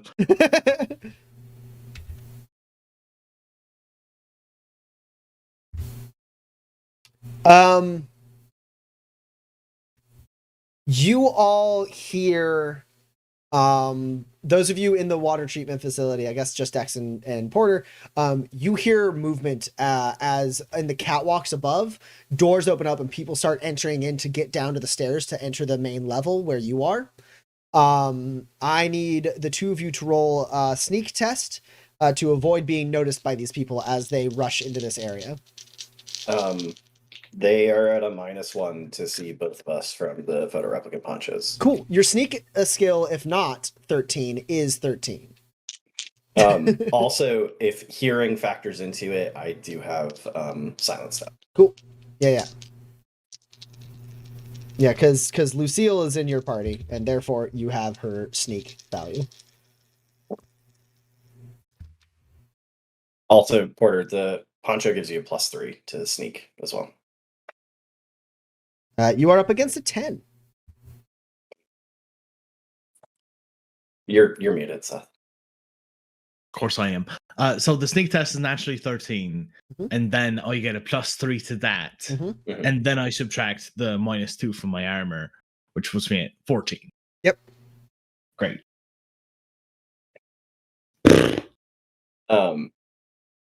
I have 2 11s, a 12, and a 13. Okay. Yeah, Dex, you're fine.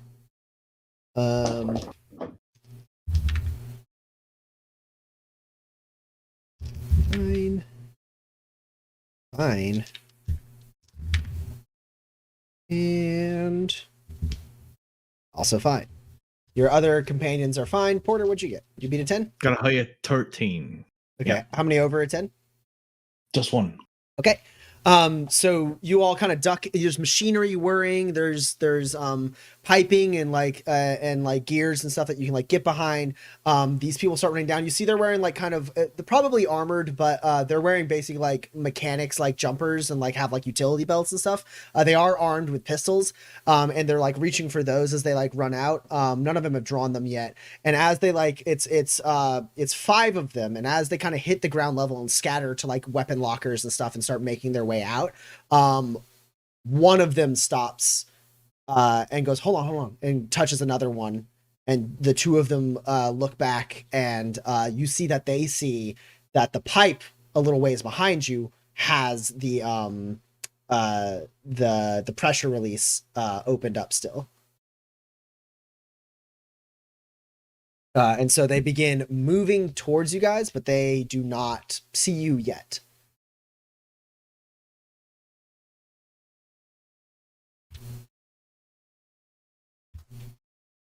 More things happen out of line of sight. Alf holds his turn. And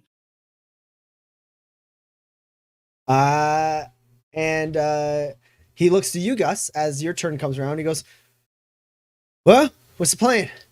We're rushing? Yeah, I think we gotta get up there. All right, yeah, I'll lead the way. And he runs ahead of you, slots in, or he's already got like the door like opened basically, and he comes around, and the two people who were there are still there, and they like are grabbing their weapons, and heading towards you guys. And Alf like slides down on like one knee and like hits his shoulder against the wall and fires off a couple shots at one of them, injuring them. But that is it. So one of them was injured? Yep. There's 2 coming at you. Then after Alf has already injured one, Gus, making himself as large and as imposing as he can, comes around the corner. And looks at him, and growls out, "Better put your guns down. I want to get out of this place alive. You hear me? I ain't playing no games. I'm getting out. You're in my way." Okay. Go ahead and roll an intimidate. I will give you a It effectively becomes a -3. It's a bigger minus because of Fort Dearborn training, but also a couple bonuses from the fact that Alf just shot one of them in the shoulder real bad. So so it becomes a -3. Sure.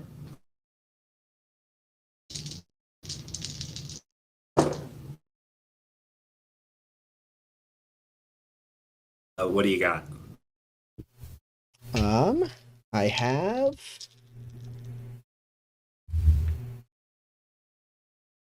I'll bamboozle you twice. Oh, okay. I have a 9. 9. That's a real shame. I'm gonna go ahead and spend 2 more grit. This is dumb. I should have just beat the hell out of them. 2 more grit to play to the gallery to count this 11, which then explodes into another 11. Okay.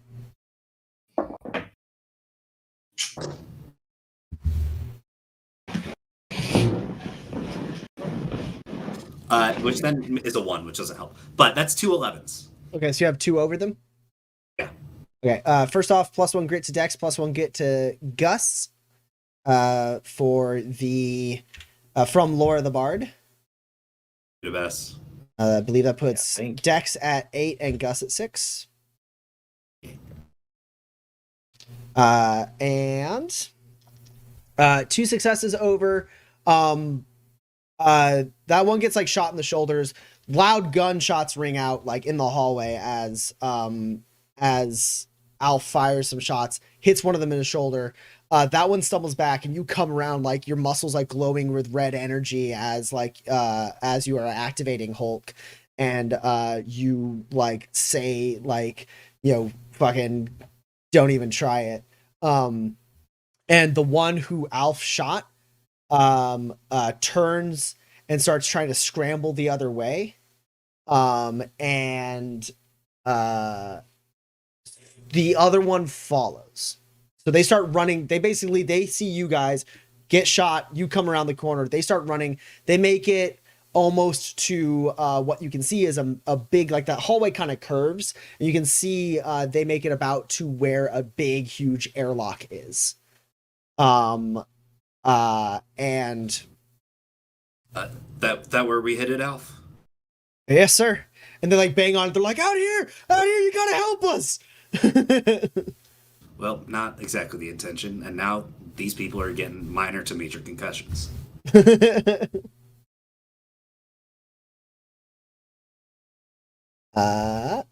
Boo. I would say that it'd be a quick action for you to intimidate those two. So if you wanted because you have Fists of Fury, so if you wanted to close the gap and do an attack, you could, because it'll be basically a quick action for you to catch up with them. Cool. And yeah, I'll do that. Okay, cool. So you just like and start like running towards them, and they're like, help, Jesus, help. That's the wrong answer. Come here and take it, whelp. Gus has had enough, absolutely enough. Gus is gonna try to knock the injured one out cold. Cool.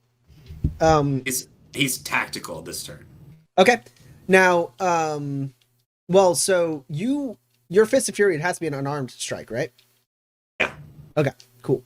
Yeah, so if you're trying to if you're trying to murder him with your bare fists, that is actually, because unarmed strikes are not typically lethal. Unless you have a fist weapon which would turn them lethal. Oh, great. Well then, so you don't have to call shot this. Yeah, you're just punching them with your yeah. Cool. Then I'm offensive this turn. Yeah.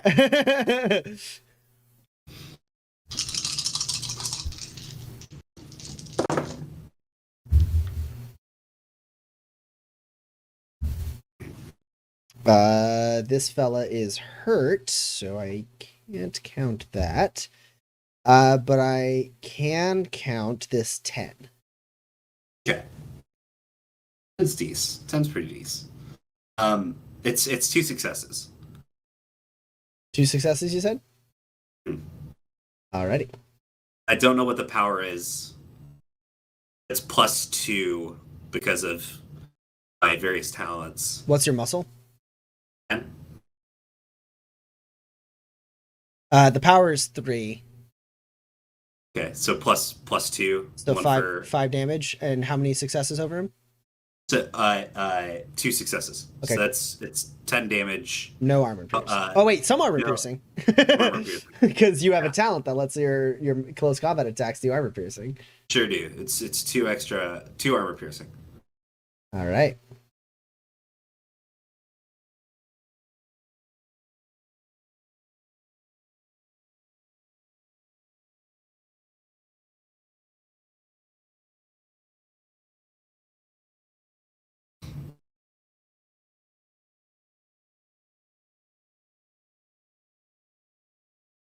And damage 2 armor piercing coming up. He is still standing.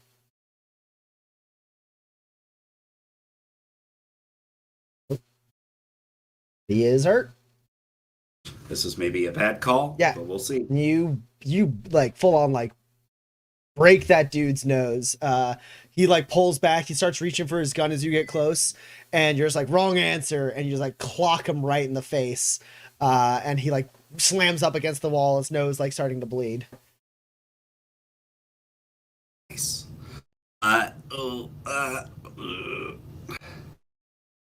it seem like there's people on the other side of this door? Yeah, you know there are. Alf told you. He told you Right. that there's guards in this airlock. Then I'm absolutely gonna double down really quick. Sure. So I can get the hell out of the way of whatever's coming around this airlock. That puts you down to To 2 2 grit. I grit. believe. I'm gonna is this guy looking pretty bad, the one I've been beating up? The Yeah, one that's he's been beaten up? shot and his nose is broken. Cool. Then I'll start with the other one. I'm gonna go ahead and do a non-lethal stab, so this turn I am tactical. Okay.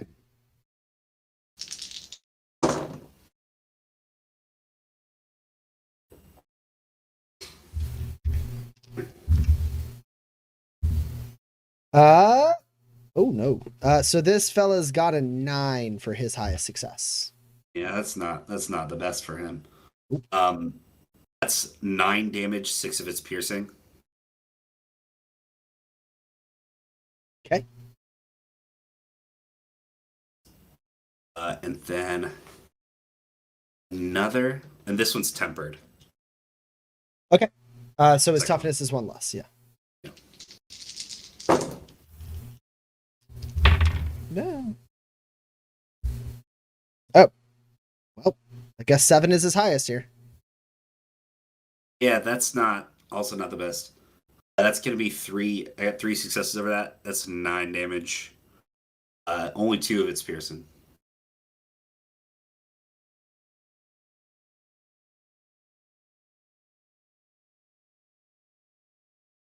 Cool.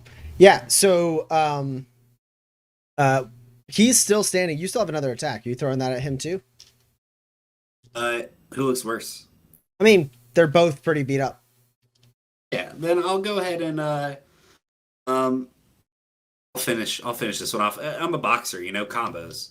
Okay, so you're targeting the same one, not the one that was shot? Yeah. Cool.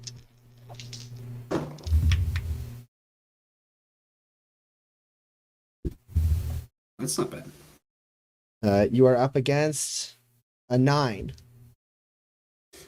Oh, that's not good for this guy. That's 4 net successes, all of which I can count. All right, what's the damage? We said it was power was sorry. What's the power on fist again? I'm gonna write 5. Your 5? yeah, your fist attack is just 5. Why am I bothering with these? Really? That's like that's 20 damage. I think your power is only 5 when you're in offensive. Okay, it's 16 damage. Cool. It's 4 otherwise. Yeah, and I got 4 net successes on that. Still extremely powerful. Quite a punch. You said 16 damage? for the viewers at home, that means that Gus punches as good as a musket. Also, too, that's piercing if it matters. That won't matter, but the is it 16 damage or higher? 16. Okay, he is still standing. Yeah, non-lethal. Yeah, so you hit the one guy in the face. He slams up against the wall, his nose broken.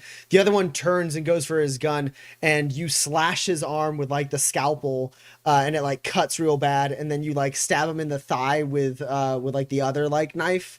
And then like as you have like he's got like his arm back like this and his leg like down, you straight up like headbutt him. And like split his like forehead a little bit. And he like looks crazy dazed, and like you rip the knife out and like blood shoots out. Like you haven't done anything lethal to him, but he is fucked up. Cool. And then I will run back to the airlock and duck behind some cover. Okay. You won't be able to actually make it to cover. You can get back to where Alf is basically, but not in any cover. But not into cover? Yeah. Tight. Well, then I might as well stay here in case any of them try to run. Okay, cool. So you step back. They look like crazy, like beat up and not good. Something else happens off screen.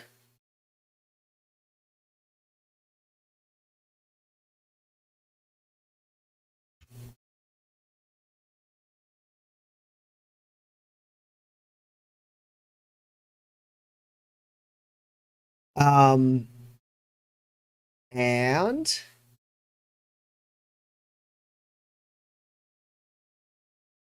these two, the one whose nose you broke is going to try and get the hell out of Dodge. He has given up. He's given up on breaking down this door, and he turns and runs even further down the hallway away from you and Alf. That's a real shame that he tries to do that. I'm going to go ahead and hit him. Cool. It's really not his best decision he's ever made. He is the one who was scared. Good. Should be.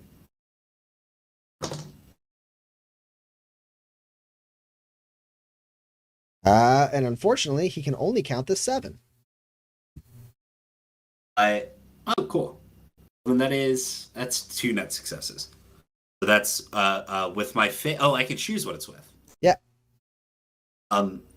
Yeah, I'll go ahead and make it this knife where I deal 3 damage, all of its piercing. Did you then take the negative to make it non-lethal? Yes. What is that negative? It's a -2. -2. Or you could just punch him without a negative. I'll just punch him. Okay, how much damage is that then? Then that's 8 damage. Yeah. So he like gives up. He's like, to hell with this, and he like turns, and you like immediately like you still have like the knives in your hand, so you like trip him up. And like as you're tripping him up, you slide like the knife like into your belt, and then grab his head and slam it into the wall, and he drops out cold. So he's downed. Gus for a minute is conflicted. He's like, he was trying to run. It's like he's out cold. He's gonna be all right. He's gonna wake up and he's gonna rethink some things. He looks over at Alf. He's like, he's gonna wake up. He's gonna rethink some things. Got it. That's what we're doing here. All right. We're good. The one who is super fucked up with 2 knife injuries and a cracked like skull on his forehead is going to fumble for his gun and take a shot at you, Gus.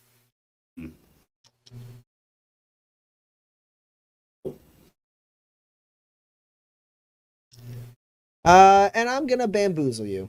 I'm gonna say you didn't think like you like had that moment of conflict, right? And in that moment of conflict, like you give this guy like you don't pay attention to this guy as he like stumbles back and like the camera pans over and he's behind you holding his gun shakily and he's gonna take a shot. I'm gonna bamboozle you 3 times. Put you up to yummy grit. Put you up to 5 grit.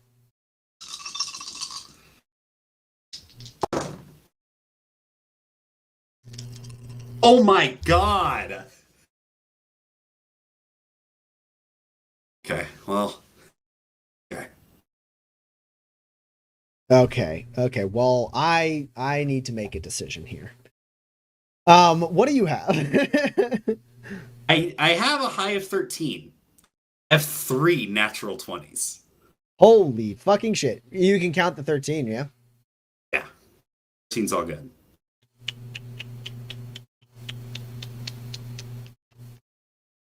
Can he beat me? Can he make this a critical misfire? I can if I spend the grit. If I spend the grit, I have 13s that I can count if I go it strong. I think this asshole's gonna go it strong. Yeah. So you take another grit, Gus. I'll spend 3 grit. I'll make this just a misfire. Just to downgrade the misfire. Yeah, you're just playing the grit economy over here.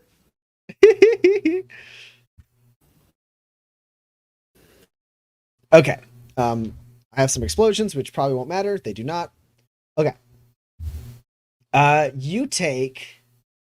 So you have a normal misfire. You do take 12 damage to armor piercing. Okay.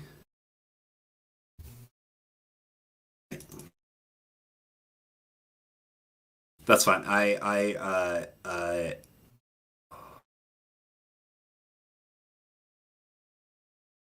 won't take an injury. I'm good. Okay. As for your misfire, I'm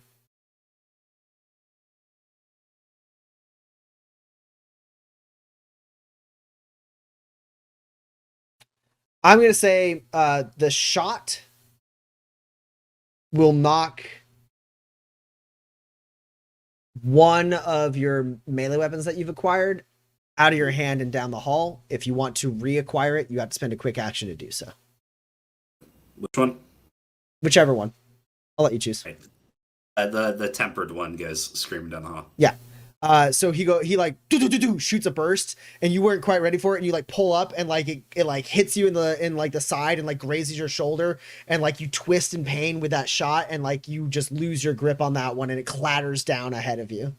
Yeah, I think he gets his hands up in like a boxing thing, and it goes like up his arm, and like he's got the knife in it. It just like ding. Yeah. It hits the knife. It goes flying like right by Gus's ear. Could have been extremely bad. But then wasn't for some reason. Could have got me an eye. No. I guess would look so sexy with an eye patch. He would. All right. Moving on, it is Eloise's turn. I think you skipped me. That's because I did. What's funny is I put the mark next to you that you had taken your turn, but I did not take down your initiative. Luckily, nothing that has happened since I skipped you has affected you.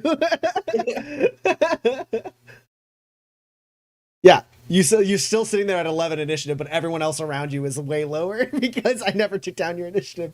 Please, Dex, what's going on over there in the... good job holding your turn for that dramatic turn of events. See, I didn't want to like get in there in the middle of Gus hitting this guy, and then they come back and shoot at him. That's nuts. Yeah, what do you do? Does it seem like our group here can make it out of this room without being noticed? Like, is that a possibility, or does that seem like a fucking stretch? I actually don't think it's a stretch. It'd be a little hard.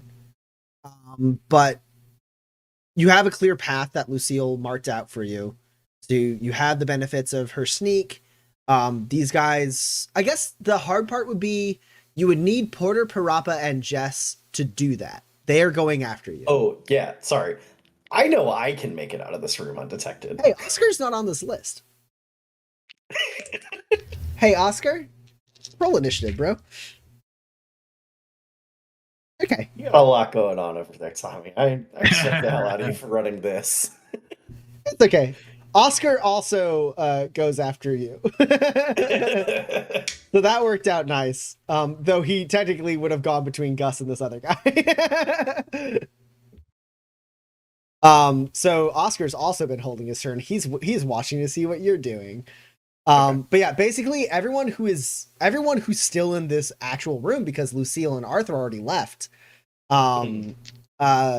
goes after you. And you, like, the thing that would screw you over was if someone was left behind, because then these guys would just walk up close enough to see you and see us. Yeah. Okay. Then yeah, I'm gonna follow Lucille's lead. Yeah, see what I did. And I will say to the rest of them, stay low, move fast, and then to Parappa and Jess, if we can make sure that door can't open, the one that Arthur and Lucille left through, once we're gone, that would be great. And then Dex they takes both off. simultaneously say, I can do that, and then they look at each other angrily. Yeah, and then I Dex love takes that. off. Cool. Yeah. Yeah, go ahead and roll a sneak test for me, Dex. Okay. If your skill is not 13, it is now. They have a -1 to see me and a -2 to hear me.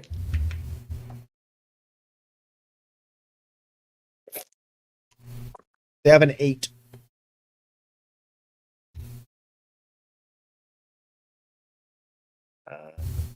Okay. I have an 8, a 12, and a 14. Cool. Here's the best part about the fact that you just did what you did. I also grave misfired.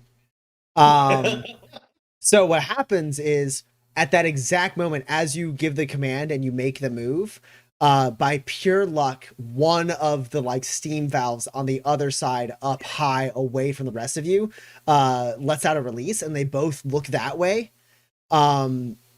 And in that moment, like, your entire team, no one else has to roll. Hell yes. They're completely What a distracted. Oh, God, that's excellent. Yeah, so I make it into this other room with Arthur and Lucille. What do I see? Cool. You see the guy who was right at the other side of the door, who has 2 knives in his back that Lucille is collecting. And you see another guy who is just almost bisected. He's not completely bisected. He's not in 2 parts, but like, he could have been. With a more precise cut, it seems like it was a potential option. He's dead on the ground.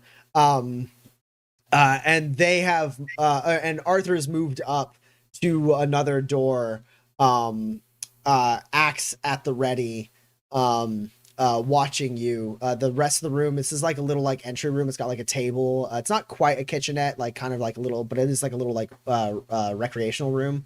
It looks like, and he's there, and you see it has an exterior window looking out, and you see in the distance, like this big wide like walkway that like multiple vehicles could drive through, and then there's another building around like the same size as this water facility, and then behind that, a much larger building that seems to be having the alarm as there are like flashing lights on it. It's this large building, something along the lines of like 600 by like 800 feet in size. 2 stories. It has like a sloped, or 4 stories. It has a sloped ceiling that connects like the 4 stories that are in like the back half of it to the 2 stories that are in the front half of it. You see there's a little watchtower up in the center of that slope that is looking in your general direction. And that seems to be where the alarm is happening. That seems to be the facility that contains Eloise and Gus by your guess. Okay. And you do see just like left and right through that window with like the metal shutters, left and right, like up and down that road, there's like soldiers kind of like moving into position to try and like either get with their squad, with like their troops. Like these don't look like platoons that are like fully ready. They look like patrols that are trying to get to where they're supposed to be in such an alarm.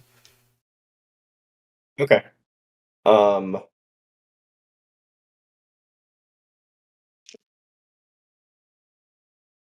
Does it seem like that distance is traversable without being spotted? You probably think you could cross the street and move towards one of those like intersections, basically, to the north or south that would that like you see soldiers are moving, not necessarily seeming to be heading in the direction. It doesn't look like any of the ones you're seeing kind of scrambling are yet in a position to move on said facility. So right now there's a little bit of chaos happening in this region of the base, and you could potentially use that, hugging some of the shadows that are created by the like hard lights, to maybe use this building across the way as cover to wrap around and get closer to the massive facility that contains Eloise and Gus. Okay. I will start moving that way. Okay. If I still can. I don't know how much. Probably. I mean, I haven't really done anything to start. Yeah, that's true. You haven't. Yeah, if you spend your whole focus action, that's right. Yeah. You can open up that door that Arthur's by and dart quickly and swiftly across this wide causeway, this wide like thoroughfare that's like almost like 80 feet, side to side. You just like sprint and slide yourself up against a couple barrels in a shadowy part against this this building that is in between you and the facility. Okay. Yeah, that's what I do. Okay. I will move you over to another quadrant on my notes. Another sector. Okay. With that, we have +1 grit to the GM from Orcrema Bled that says hums a tune of chaos. I'm gonna get me an arm. But first, it is in fact Eloise's turn. It's my turn. Wonderful.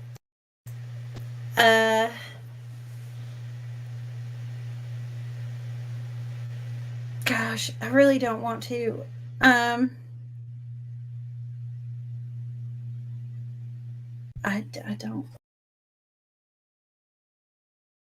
don't know. So I think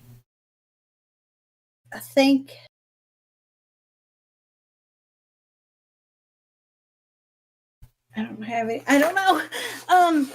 I guess I will move. Is there Okay. like cover between me and? Yeah, you see where Alf is. You see down the hall where Gus is fighting some guys next to the airlock. There is a little bit of cover behind Alf. Okay, I would like to go there. Okay. I don't really know what else I should do. I am hurt.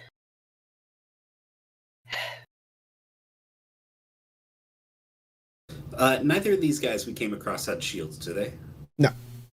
No.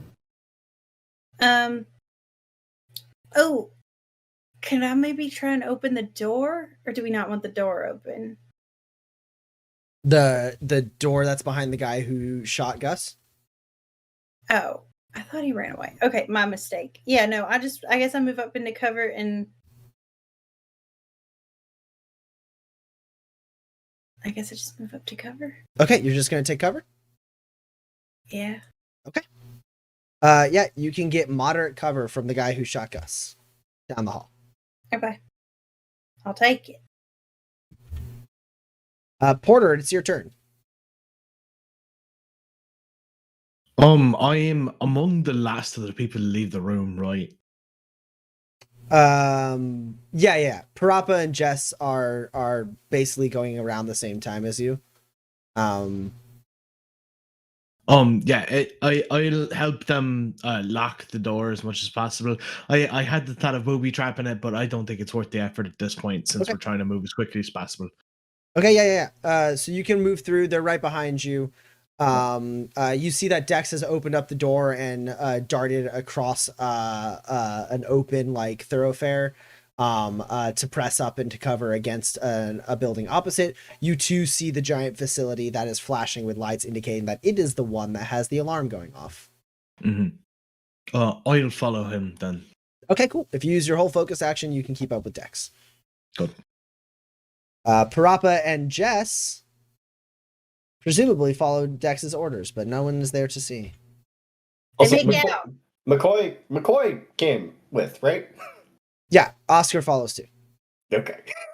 You can't forget about Oscar fucking McCoy. Yeah. This man's gonna pop out of a dumpster at a key moment and like just stab a guy in the throat. Oscar actually keeps up with Dex and Porter since he didn't have to fight anyone in the opposite room. Great. I love that. All right. It is Lucille's turn.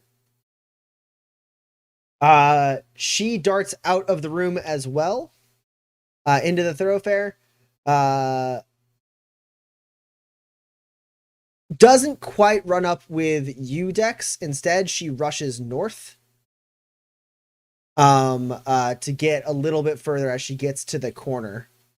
And she gets up to the corner, looks left, looks right, and then like hides for some cover as like some troops like are like running by, and then like nods to you, Dex, and like points towards the right, saying like, you know, giving you like a thumbs up.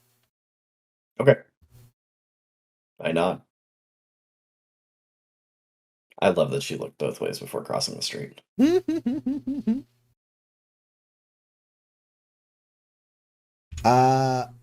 Arthur runs out, doesn't look anywhere, sees where Lucille is, runs to join Lucille.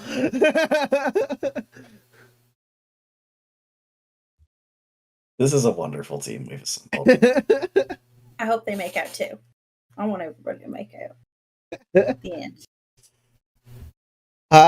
The door next to Gus, where that other soldier is, pops open with a hiss, and 3 soldiers step out. No doubt, no doubt, no doubt. Cool. That's their whole action for sure. That's all they do. They show up and they're like, "Arr!" That's one of their actions. I guess one of them is standing a little bit inside. The other 2 have their guns at the ready. They see the very hurt guy shakily holding out a gun to shoot at Gus. And they take that as a cue to open fire, and they do. That guy out of his misery. Oh. No. So these 2 are going to shoot at you, Gus. You 2 absolutely get out of here. You dice are done for the day.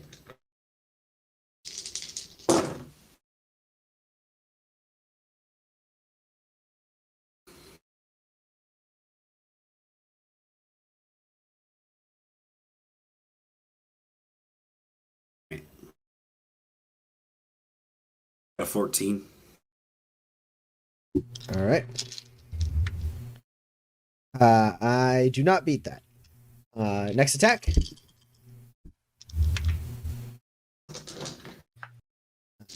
This time I have a 12. I got a 13. Okay. I will spend 2 grit to play to the gallery.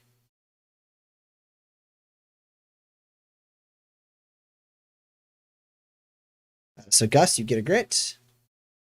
And now I can count this 14. Which will explode. Which becomes a 9, so it doesn't matter. So I get 1 net success over you. All right. That's fine. The other thing, because I got all this grit from Orky, the other thing I'm going to do is twist the knife so I can have 2 net successes over you. So that's another grit for you, Gus. You're at 5. Is it too late for me to spend grit? No, because I'm the attacker, so I have to decide to do that first. Okay. I'm going to spend 2 grit to count as 16. Okay, cool. What does that put me at grit-wise? 3. That's what I thought. So they open fire, and you are ready for it because the door pops open and you're like a little shot and you immediately like duck and like leap and they just like they don't follow your movement well enough. Like the bullets just riddle the wall behind you, like ricocheting and denting the wall. And what kind of a monster would I be if I didn't use this opportunity to double down? You absolute monster. Yikes. I'm sure. I will give a grit to everyone for my double down. Though, as far as well, actually not as far as the rest of you are concerned. This has double effects.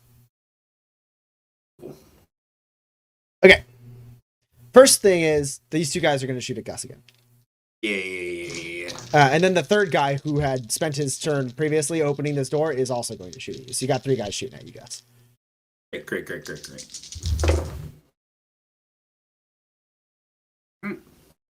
We got a 13 on this one.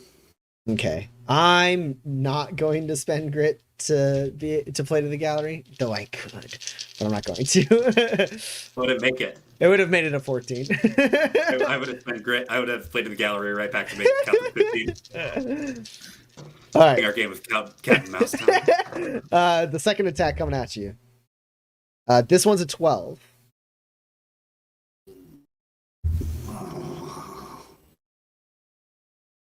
I have to. I simply must. I simply must. I spent 3 grit to go strong. Ooh.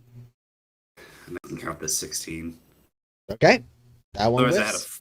how many did you have over a 4? I just picked them up, but I had at least 3 over a 4. I may have also had a 4. Yeah. I made a good choice. All right, third attack coming at you. This one's a 13. Got a 10.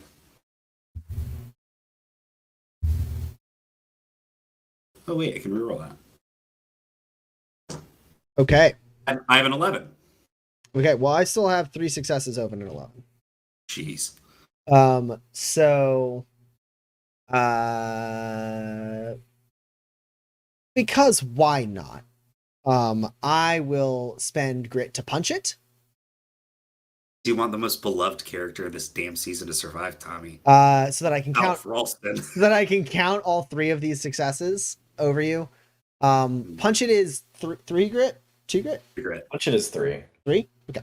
I hope everyone in the chat is watching and sees now the insidious nature of giving grit to the GM. Because Tommy's over here. He's running the session. He's looking at the clock. He's seeing it's coming up on 11. He knows he doesn't have a whole lot more time to get this grit out. And he's just going to get 8. He's just going to get 8 back next time. But now He's I just dumping it on gave Gus. 1 more to Gus. This is insider trading of grit. This is a pump and dump. 18 Two shots at Gus. Gluck, gluck, gluck, gluck, gluck, gluck, gluck. 18 damage, 2 armor piercing, Gus. I'll roll an injury. I believe that one is class 3? I've got toughness, so it's class 2. How high is your toughness? What armor are you wearing? I've got heavy armor. You said it was the same as my other armor. It's just not fitted. You collected the armor from the fallen guy? Yeah. Okay. That's what I was missing. Yeah, so it's class 2. Yep. Shake me again. Honestly, do shake me again. Oh no. Oh, that's so bad. What'd you get? Exhausted. What's that do? -1 to my target on all tests. Eesh. Yeah, so Gus, what happens? None of them are very good, the injuries. You dive, the bullets riddle behind you, you hit the ground and you try to move in to like get in, like to close the gap on these guys. Like you duck and move in and you're like gonna try and like throw a punch, but they are quick to adjust their aim and they start firing and you realize in like the split second, like these guys are gonna fucking light you up. So you have to like kind of pirouette and like pivot on one ankle, and as you twist that ankle and fall down on the ground, but you falling does make it so them like trying to track your intended movement allows the bullets to miss you, but you hit the ground hard and like shove yourself back up, but you're a little winded, your ankle hurts, the fucking all of the injuries you have, like the non-mechanical injuries you have over your body of this machinery that was digging into your body just yesterday, and even earlier. No, you weren't being experimented on today. Like all of that, and like the fact that like you haven't been able to have any good meals for like days on end. Like you are not in your peak. Like you usually spend a lot of time and effort every day making sure that you walk into every day like in peak physical like readiness. You're not there, and you like realize like, oh shit, I'm feeling maybe a little old right now. Turns out that like if I don't do my routine, like it comes hard and fast as far as like putting me on my back foot. Gus is more. Gus grows ever more sure that this is his last job. But you do not get shot, which is great. Meanwhile, Dex and Porter, what you see is 3 soldiers making their way up from the south. Basically, Lucille and Arthur ran to the intersection at the north, and 3 soldiers that are moving with a little less hecticness, as if maybe they had been given an order to go to a certain place, whether it be where this fight is happening or somewhere else. They're like marching, like kind of double timing their way north as they come around and split off from the chaos and start heading north. So you basically will be in a position where you might get spotted by these guys if you are not swift and quiet enough on your way north, or you could shoot them. That's always an option as well. And with that, actually, it is Dex's turn. Okay. I will try and sneak by these guys. Yeah, they haven't gotten to where you are yet. They're just closing in on your position. So basically you have like this pressure coming up from the south. Sure. Okay. So this means that Parappa and Jess are going to be caught behind. They're the furthest behind of everyone, correct? They are. So they are basically, they're going to have a harder time sneaking. You guys are you have a wall to work. You have some shadows and some terrain to work on. These guys have to, Jess and Parappa have to cross the street in front of these guys, and the street is really well lit. So Okay. They probably will either have to hang back and let these guys cross in front and go behind, or try and move up like across the street from you guys and north without being noticed, which seems even harder. That's kind of the position Parappa and Jess are in. They are currently slightly separated from the group. Well, I trust them to be extremely competent and figure it out. I'm going to sneak by these guys. Cool. Yeah, go ahead and roll a sneak test. Do you want me to say the negatives they're at again? No.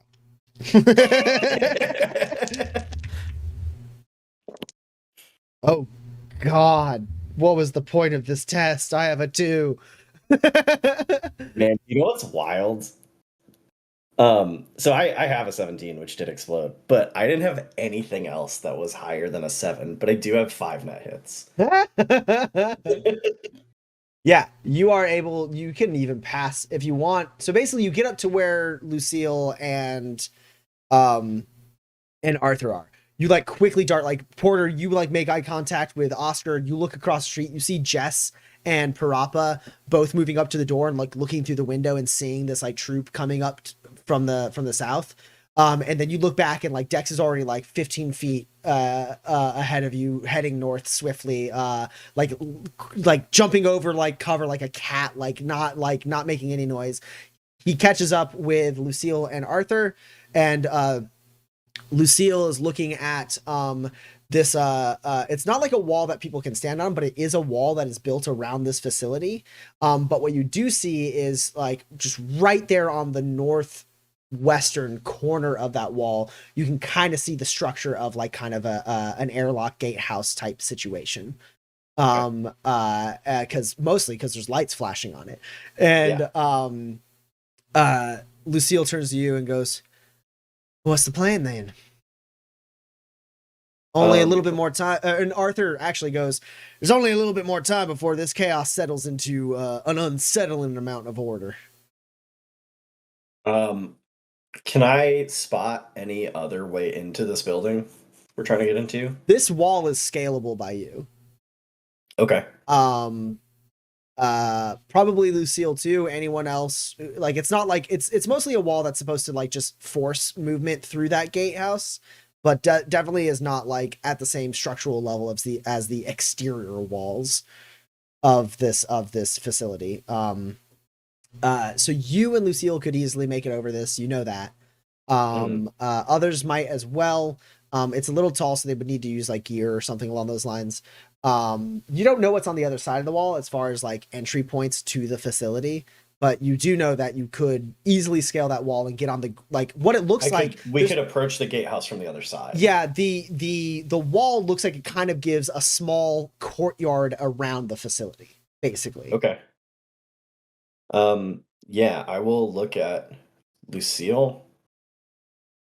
You and me up over the wall, get at the gatehouse from the other side, get it open, and then I look at Ross, make sure everyone else makes it over to the gatehouse.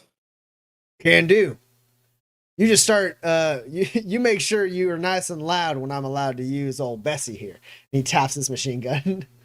You'll know. And I haven't done anything except You can move. focus action your way right over that wall. Yeah. Yeah. You rush up, have that brief conversation with them, and then just like for a second you stop because like some soldiers run by, and then you just like slip and fly forward. I will have you roll a sneak test just because you're covering a decent amount of distance in an area where there's a lot of activity. Sure. Yeah, happily.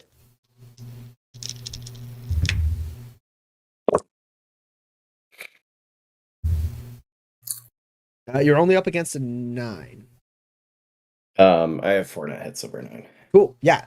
Some soldiers running around. It's chaos. But you're able to like pause for a second and swing around people in time. And then you just like full on, just like run like ninja style, like right up that wall, vault over it and land like the knight. You land in a narrow courtyard between what you can see as an extension from that gatehouse that like is part of this structure. It's like a tube that attaches to like a circular type of like outbuilding that then attaches through another tube.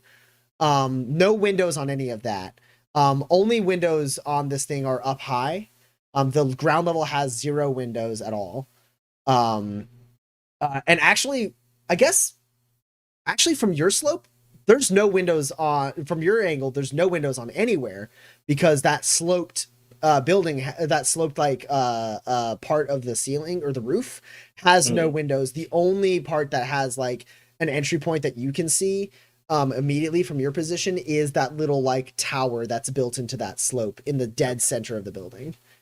But you do see the gatehouse down the way, and you do see, while you don't see windows and stuff, you do see like basically these connecting tunnels that attach this like cylindrical outbuilding to the main facility and the gatehouse. The gatehouse itself does have a back door that enters this courtyard, and you can see it from here. Okay, so me and Lucille can come at it from this side. Yeah, absolutely. Excellent. And with that, we move on to more things happening. I think it's Oscar's turn. No, not yet. It's about to be Oscar's. It's about to be Oscar's turn. Cool. I know Oscar got lost in the shuffle. I want to make sure he doesn't get lost forever. Good looking out for Oscar. I need this garbage man to keep up because he's a wild card I didn't know I needed. It is now Oscar's turn. What I will say... Nope. No one's in a position to see anything. Never mind.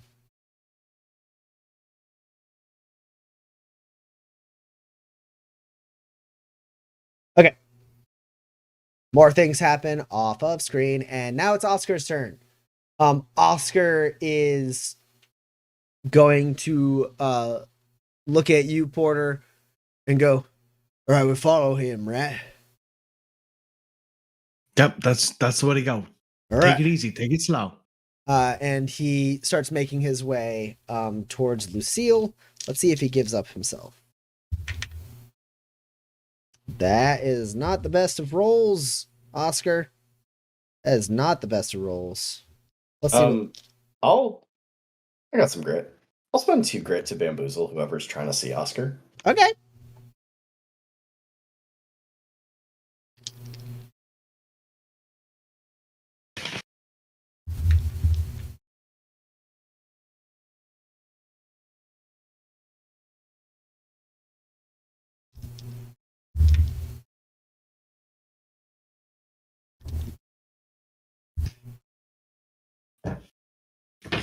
All right.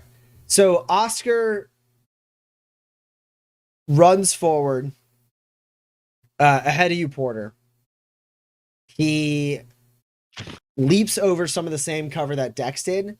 And as per Dex's bamboozle, what he does is one of those things is actually slightly dislodged from Dex traveling over it. So he knocks it over. And what happens is Oscar is not spotted. The thing falling over is spotted. As the opposition only gets 1 net success over Oscar, and therefore notices a thing topple over, and like they're like marching, and they like slow down for a second, and they don't like draw their guns, like I mean they have their rifles like in like a ready position, but they're not pointing or anything. They like stop for a second and like stop their march, and then like the one in front like starts like moving towards it, and the other 2 like follow suit, and they're like moving towards. The barrel is a good like, I don't know, 8 to 12 feet ahead of you, Porter. That's where they are looking, and that is where they're heading as they're going to try and clear the space between you and where Lucille and Arthur are. Sure. Yeah, no problem. And we are back to Gus.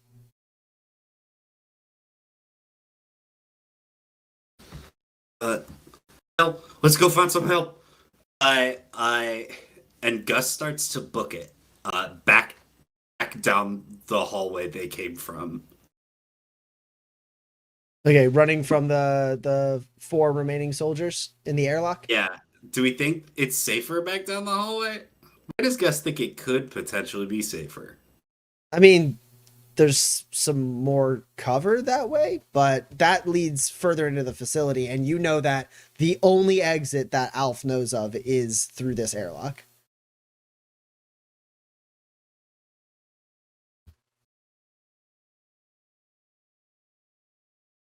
How much effort would it take to grab Eloise?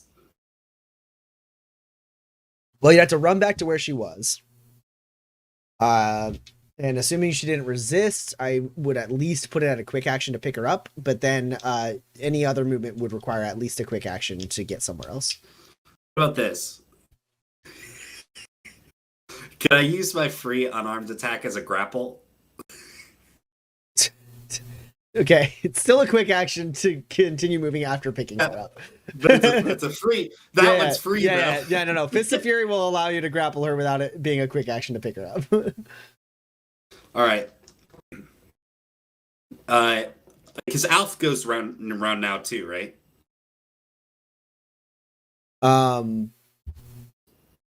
Yeah. I think he might go before. Alf is gonna go. Yeah, he's basically following your lead. He technically does go before you because his awareness. Right. Yeah. Alf, let's go. And he just runs and grabs Eloise, and then. So do we need to go through that airlock, or like can we go further down the hallway? Where do we need to get? I'm pretty sure this airlock is the only place we know how to get out of this building. Yeah. Right? Yep. Okay. Can I get through it? Can I get through these guys? Not with Eloise on like your back or anything like that. The journey of running back to where make a hole, my friend, and I will follow you. All right, yeah. Gus tries to clear a path. Okay. You do have the one who you've fucked up thoroughly still there, and then you have 3 fresh guys. Yeah, Gus is literally concerned with like he's like the lead blocker, and like the tailback has the ball, and he's like the fullback trying to make a hole. You know what I mean? I mean, it doesn't look like he knows what I mean. No, I mean I know what you mean. I'm just like, are you saying you don't want to Is try it like and a deal? shove attack or something? You're trying not to deal damage. You're trying to blare past these guys. Yeah, trying to make a hole so that we can all run past these dudes. Okay. So what you can do is you can do called shot attacks to basically like shove or trip or entangle these guys. There's 3 of them. So I believe you only have 3 unarmed attacks total. I don't need all of them out of the way. I just need enough that we could like Yeah, well basically what I'm saying is like each attack you would throw at a guy could be like fucking trip him up or shove him over or like get them like out of the way, like so that your friends can run by swiftly. Sure, I'll definitely use my free unarmed on one of them to shove him over, and I'll do tactical this turn. Okay, cool.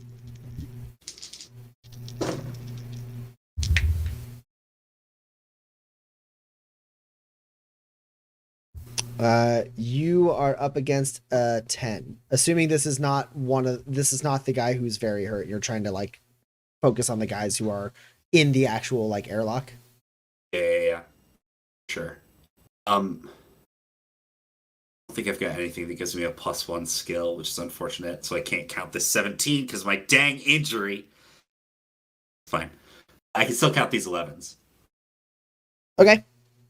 So I got 2 11s. I got 2 next successes. Cool. So yeah, one of these guys, like you say, like fucking like let's go, and like as you like push yourself off the ground, like they're like trying to spread into a better formation, and you just grab one of the guys and you spin him around and like slam him into the wall, like knocking the air out of him, and he topples down onto the ground, and he's basically suffering from like the hard fall injury.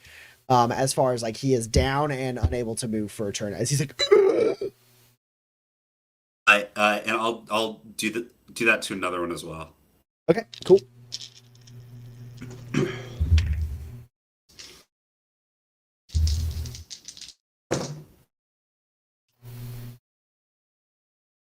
Oh, wow. So I have a 10 right now. Oh, honey. Oh, good. Maybe I don't have to be tempted to spend grit.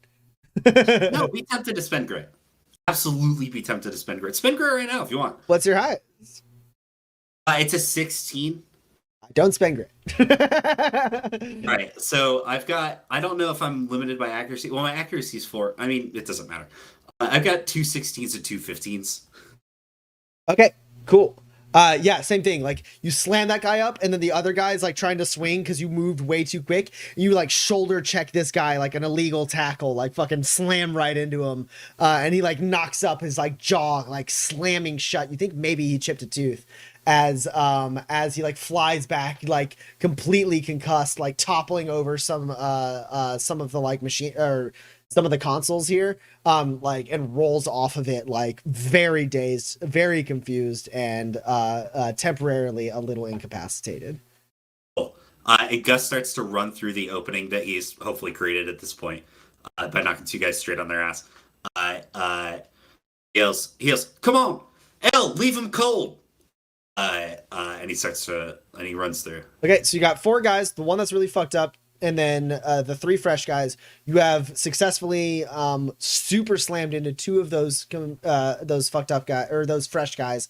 You run a decent distance through this chamber into this. Basically, there's basically like an airlock that in their haste they have left open on both ends. They like basically turned off the decontamination here.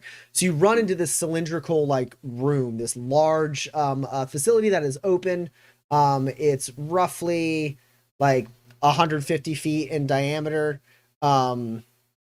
As you run in, it's got multiple levels. It looks like it has like a bunch of monitoring things as far as like dealing with like security instances and stuff like that with the building. It has like the lockdown procedures and all that on like different screens, a little bit more than you could really like wrap your brain around. But what you do see, it is easy for you to like comprehend, is to the north, on the north side of this large like round room you find yourself in, there's another set of airlock doors that are shut.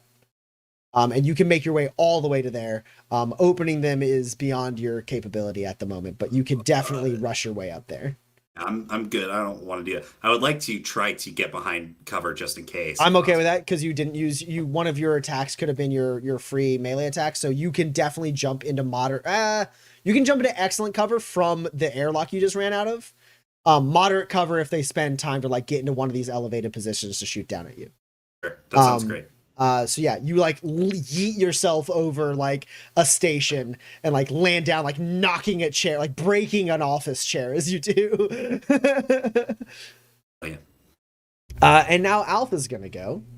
He's gonna look to you, Eloise, and he's gonna go, if I may, and he's gonna reach out for the rifle you have. Oh, yeah. I'll give it to him. It's got a palm reader on it. He grabs it and he goes, and he like holds his finger down. He's like, I hope, and it looks and it, bing, it goes green. He goes, all right, they don't know I'm in on it yet. And then That's Alf. Let's go. And then he rushes forward, being like, "Come on, Miss Reynolds!" And shoots this gun. Fully kills the dude who Gus like stabbed twice in a headbutt. That guy's fucking dead. And then let's see how he does against the fresh guy. Because that guy is going to get a defense test that is unhindered.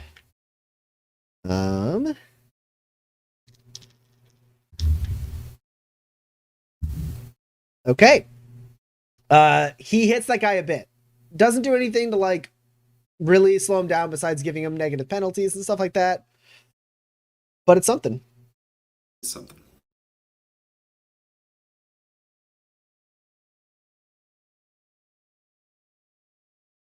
I assume this building is like sturdy and thick enough that I can't hear gunshots from inside, right?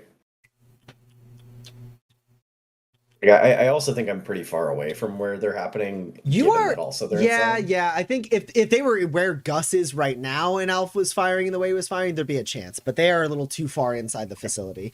As Alf rushes forward, killing one guy, hitting one of the dudes who's on the ground, like out of air, like just like hitting that dude like twice in the leg, and then hitting another guy who's standing up totally fresh, like in the gut, and that dude stumbles back, and Alf gets just past those guys. That's as far as he gets. Is he past the door? He is in the airlock.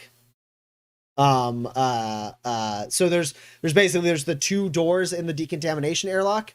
You knocked down 3 guys there, leaving one outside who was injured. He killed that one, injured 2 of the others who were inside, and then got into the airlock, but he has not entered the big circular room that you are in. Is there a door he or Eloise can shut between us and them? Once Eloise gets here? No. Eloise could, without having, like, if she's not doing any attacks, Eloise can get into the large round room that you are in, Gus. But Alf is in the decontamination tunnel with the 3 remaining combatants in your fight. Well, shame. Gotta leave Alf, I guess. Just kidding. He is my son. Well, he is going to get shot at quite a bit. Honestly, he needed to toughen up. This is a strong lesson, a powerful lesson for my son, Alf. Actually, he's not getting shot at quite a bit because you spent your whole turn briefly incapacitating 2 of the guys who would shoot at him. So the guy who he shot is going to return fire on him. Alf. I didn't like hearing that. Okay, Alf did all right. Alf gets a little bit shot. Basically, he rushes up, shoots this guy, starts running by, and the guy like got shot in the gut and like gets his gun in order. And like as Alf is running by, it's like doo, doo, doo, doo. and hits Alf in the side, and Alf like stumbles. His armor seems to soak some of it, but a little bit of blood comes out as he like stumbles and slams into like one of the walls, and leaves just a little red streak as he does. Eloise, it's your turn.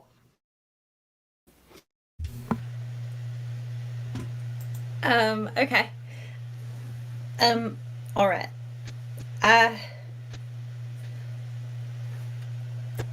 Oh gosh. Okay. I'm gonna take. I hate this. I am going to take this. I'm going to take this insight tonic. Okay. Ooh.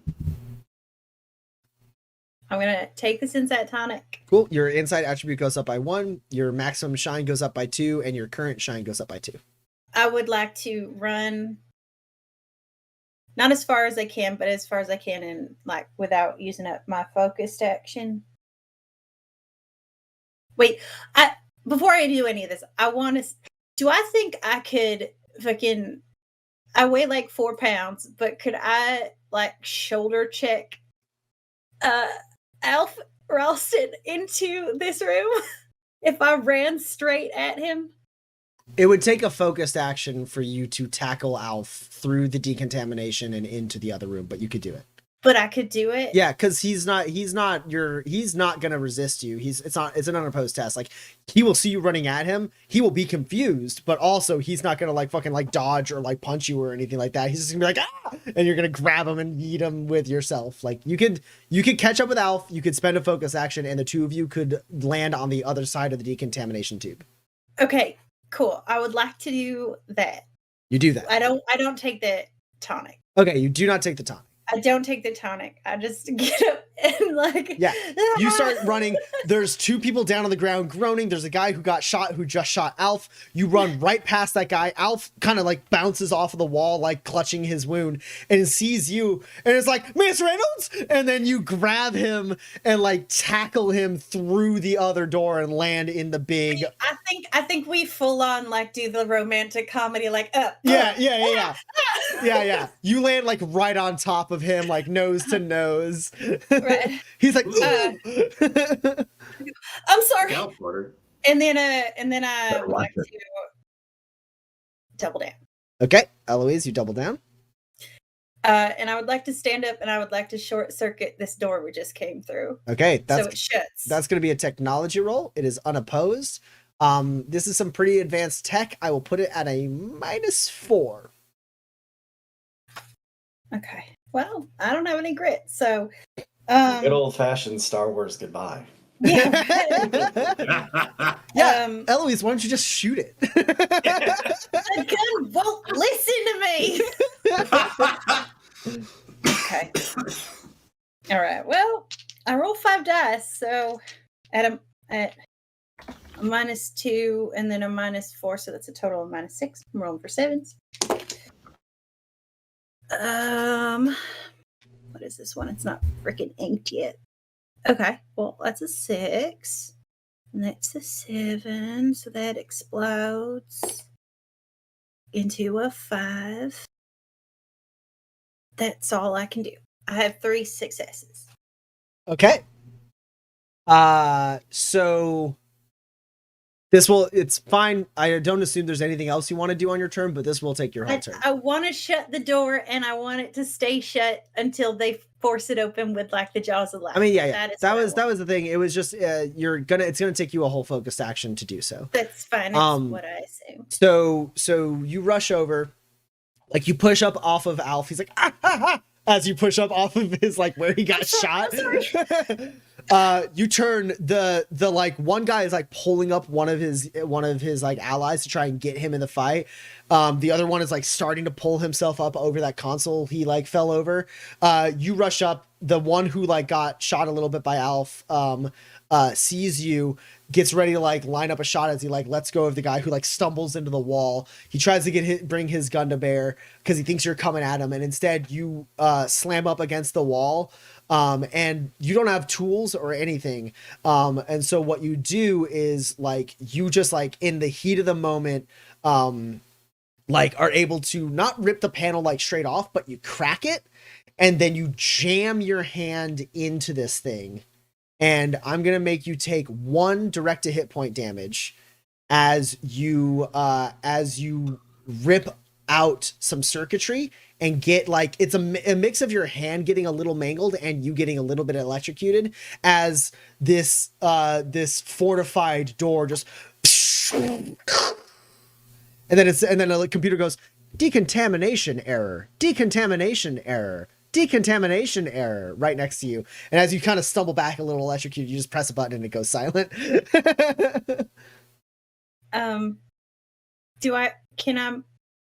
Can I walk over and help Alpha? Sure. Okay. I hold my hand out and don't ask for the gun. And Yeah. help him up. He grabs your hand and the two of you start standing up, and that is How romantic is it? It's very romantic. So romantic. The most romantic. No, it's not romantic at all. But also, earlier it was requested that we had a squonk emote. What do you guys think of this guy? You're already starting to work on it. Oh my god. It's so cute. Beautiful. Okay, that's it. That's all. That looks almost as good as Alpha Weeze. Hashtag Alpha Weeze. All right. Stop trying to make Alpha Weeze happen. It's not gonna happen. And so with Gus and Eloise separated from the soldiers that were guarding this little outhouse or outbuilding on the other side of the first decontamination, with the second decontamination still between them and the gatehouse. The gatehouse, Dex, you can hear, has some noise bustling around outside it. Porter sees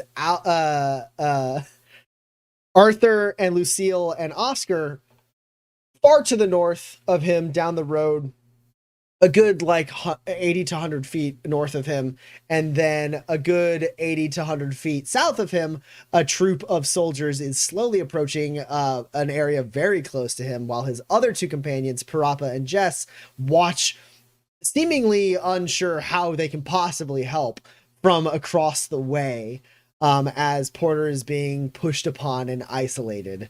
And the alarms continue to blare out as all of the lights in the whole facility switch on to like basically high beams. And it says lockdown procedure initiated. Oh, don't do that. Don't do that. That's bad. No. Maintain your post. Await further instructions. No. That's where we're going to end tonight's session. No. Ah, come on, man. No. We already got shot at a bunch. It's fine. You just gotta get outside. Me and Lucille are just gonna climb up to the fucking helicopter on top. We'll drop a rope down. If we get there, if we get outside, for sure, great, love it. I think we might legitimately be a long room and a door apart.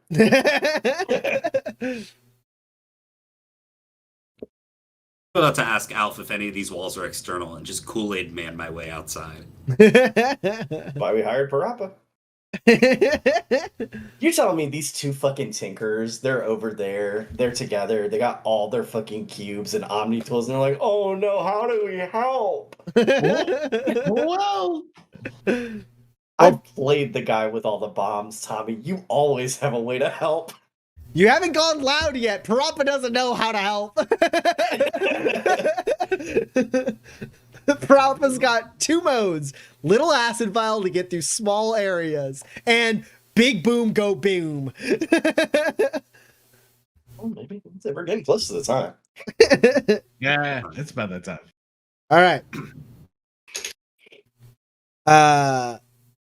So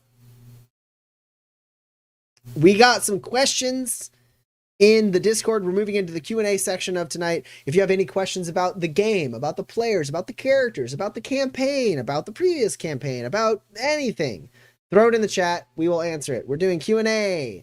So if you have any questions, drop them in the chat. We have a couple questions, I believe, in the Kickstarter exclusive Discord.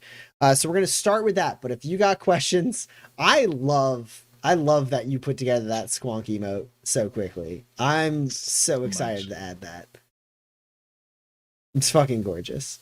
It's just gonna sit right here until I can get it to actually focus on it. It's not going to. I don't think your thing is interested in autofocusing right now. Move your face out of the way. Maybe that'll help. I am Squonk. Hear me roar. Wait a minute. You're not a puddle. Okay, so here's what we got in the Discord. There we go. Look. Wow. Whoa. Yes. It looks like a Neopet. Yes. Oh my god. Remember Neopets? Exactly. Oh my Sure god. do. Oh my god, beautiful. Okay. Argelam asks, is there a substance or mechanism that can be used to block various illuminated viewing powers? Presumably something as simple as lead wouldn't work here. Your presumption is correct. Addie and I have some theories that Ordering. we're not allowed to talk about. While there is nothing in the core book that stops something from being viewed with things like clairvoyance or detect item or any of those powers, I will say that just an episode or two ago, Eloise was tasked by Pruitt, aka Owen Lemaire, to try to use detect item on a gun, and she was unable to. And the way I narrated that was, for all intents and purposes, her power went off without a hitch. It should have worked, and it didn't. So there is something about the guns of Quentin Lemaire that prevents them from being able to be detected by illuminated powers. So while there's nothing in the core book, clearly within the canon, there is something.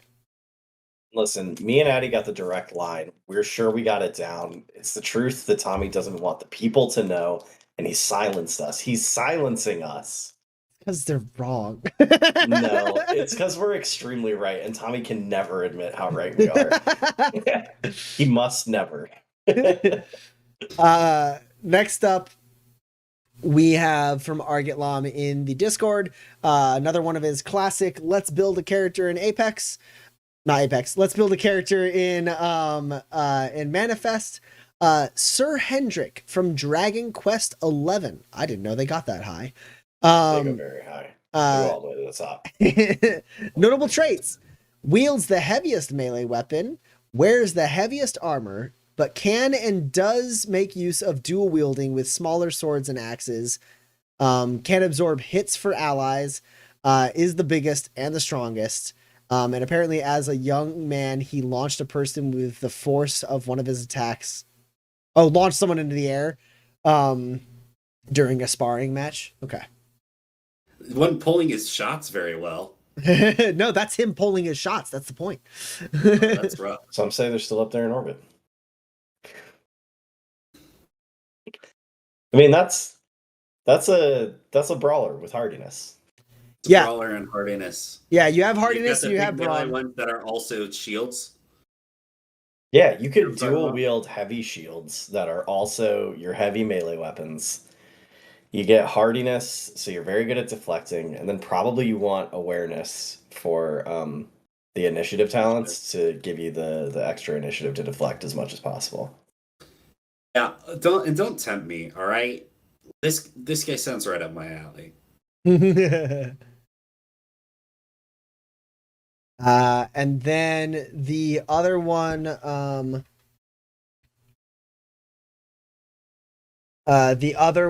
from Argetlam in the Discord.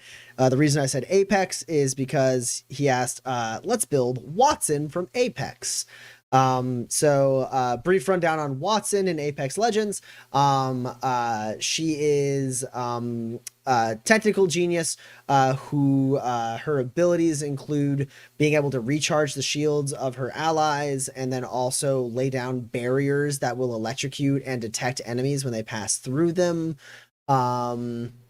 she also has no, that's her two active abilities, and her passive ability is just she gets to recharge her own shields. Personality wise, she's very unassuming and very sweet, while being sort of a little bit of a mad scientist. And she is responsible for creating the thing in the game that pushes you in towards the other squads, because there's a big ring that will kill you if you touch it, and it gets tighter and tighter as the game goes on, because that's how battle royales work, and Watson made that. So obviously Tinkerer. Tinkerer for sure, and I think just a very, very generous GM who lets her use tech cubes in a lot of fucked up ways. I mean, you need quick fix, right? Yeah. And you're just yo, can I make this wild ass thing in the middle of combat? Yeah, I guess. You need a creative mind, a lot of cubes, and quick fix, and a GM will be like, "All right, sure, yeah, it's gonna fall apart at the end of combat," and you're like, "It's okay, I just need to be number one at the end of the battle royale." You want a little thing that'll make a space that'll protect you from the big hurdy thing that you also made that's closing in on everyone. Yes. Yeah, just for a little bit. Right. I mean, a shield with shield generator is just a heat shield. Yeah, it's true. There, you can easily make a shield that makes little bubbles. You guys have a couple of them even. Yeah, I'm excited to use them. So that's how she would do that. So her talent trees would be know-how for sure, so she could be super good at tinkering. I think maybe hardiness, just so that she can be extra tough, because she's like a defensive character. Yeah, sort of like does the shields thing, right? Yeah, and then sure hands, of course, because she's an Apex Legends character, and she needs it. Okay. So I think that's that. And then we have Packwalk in the chat saying, let's build different types of punching characters. There's One Punch Man, Jotaro, and Luffy. So Luffy. It's Luffy. Luffy? I don't know. Plebeian. I did look them up. I mean, I knew One Punch Man, and Jotaro is the guy in the blue hat from JoJo's. And then I guess Luffy, also known as Straw Hat Luffy, is from One Piece. I could only even potentially make a guess at how to make One Punch Man. I got a couple of these. Okay, cool. Get at it, Roman. You're our resident beef boy. Yes. Hello. Welcome to the Beef Zone. I'm your barbecue headmaster, Roman. Yeah. So One Punch Man does all those exercises. And every single day, and the reason he does those exercises is to take fatigue damage until he's down to 1 health. Then in combat he berserks, which is a tier 4 brawler, tier 4 beef boy talent. I forget the tree name. It's Braun. It's the beef boy tree. Beef boy tree. Look, it's written in ink in the first slot of every character I've ever made. Which lets you deal, I think, like a maximum of like 25 or 30 damage with a single punch. Sorry. It's 20 damage per success. 20 damage, 20 power. So 20 damage per success, which is just unreal. And like, get a good enough punch, you will finish anything on Manifest, basically, with that punch. So One Punch Man is a berserker. Jotaro is like Gus, he's got battle stances. Because in that show they're always having different like techniques. I've only seen some of it. I need to watch more of it. But like sometimes somebody will be like, "Oh, this is called Hamon, and it's going to teach you how to do a different thing." And he's like, "Got it." And that's usually most of the show. But a lot of them come down to, so A, it's going to be battle stances, and B, it's going to be a little talent called Iron Palm, where once a day you ignore armor. We colloquially refer to it as punching someone in the chi. You just get it right in there, and every so often that's what they'll do. They'll just punch someone in the one spot where they yell no, and they like get unmade. That's what that. Luffy, I don't know. I have not seen One Piece. If anybody has any, I also have not really seen One Piece. I do know his thing is he's sort of like a rubber boy. He's stretchy and springy and bouncy. He's got to be illuminated. Illuminated with the hardness tree. I think so. Yeah. Yeah.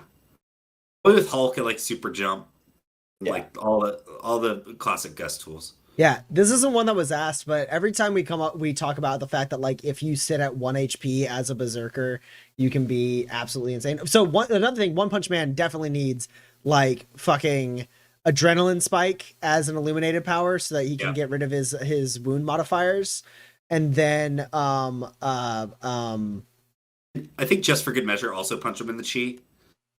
he needs like the subtlety talents that let you have really good defense tests.